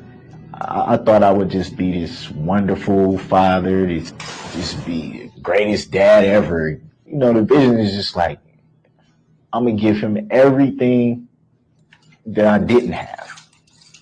But then it's like, reality set in. You actually become the drug, not even a human being. Basically, that's how I felt. Like, look how much more normal he looks and sounds after cleaning up in prison, though. Isn't it kind of shocking? Like almost like a different dude. Yeah, he has a very different vibe here. I think it just goes to show you like how insidious meth is in terms of like what it does to people. Oh, mentally. It destroys you mentally. I mean, people who are habitual meth users, I mean, they basically destroy their heart and other vital organs. I mean, they don't live very long lives generally. And you can see that how, like faces of meth, it's like the degradation of someone's body where they're just on meth constantly. Like I wasn't a human anymore. I was just something vile, disgusting, despicable. I could go on. I could use a lot of words, but that's what I became. It's really what I became. Well, I'm glad he turned his life around after that. Yeah, luckily this guy turned it all around and is now a productive member of society. Just kidding. Nope. Still locked up and will be for the rest of his life. Yeah, this guy's he's never seen. I mean, I guess I'll see the light of the day in the prison yard. But that's know what, guys, I'm glad this episode we really be able to bring some Christmas cheer to people. Yeah, I feel my soul replenished. I feel myself uplifted, and I'm ready to have the most Merry Christmas I've ever had in all of my life. Amen. God bless us, everyone. It's the most wonderful time of the year. By the way, give us a bunch of money. Where the grannies are squishing, the kids' bodies twisting, and everyone's in fear. It's the goriest, disgustingest time of the year. Ding dong, ding dong. Be sure to join us for the True Crime Gauntlet on New Year's Eve. If you have no life, be like us.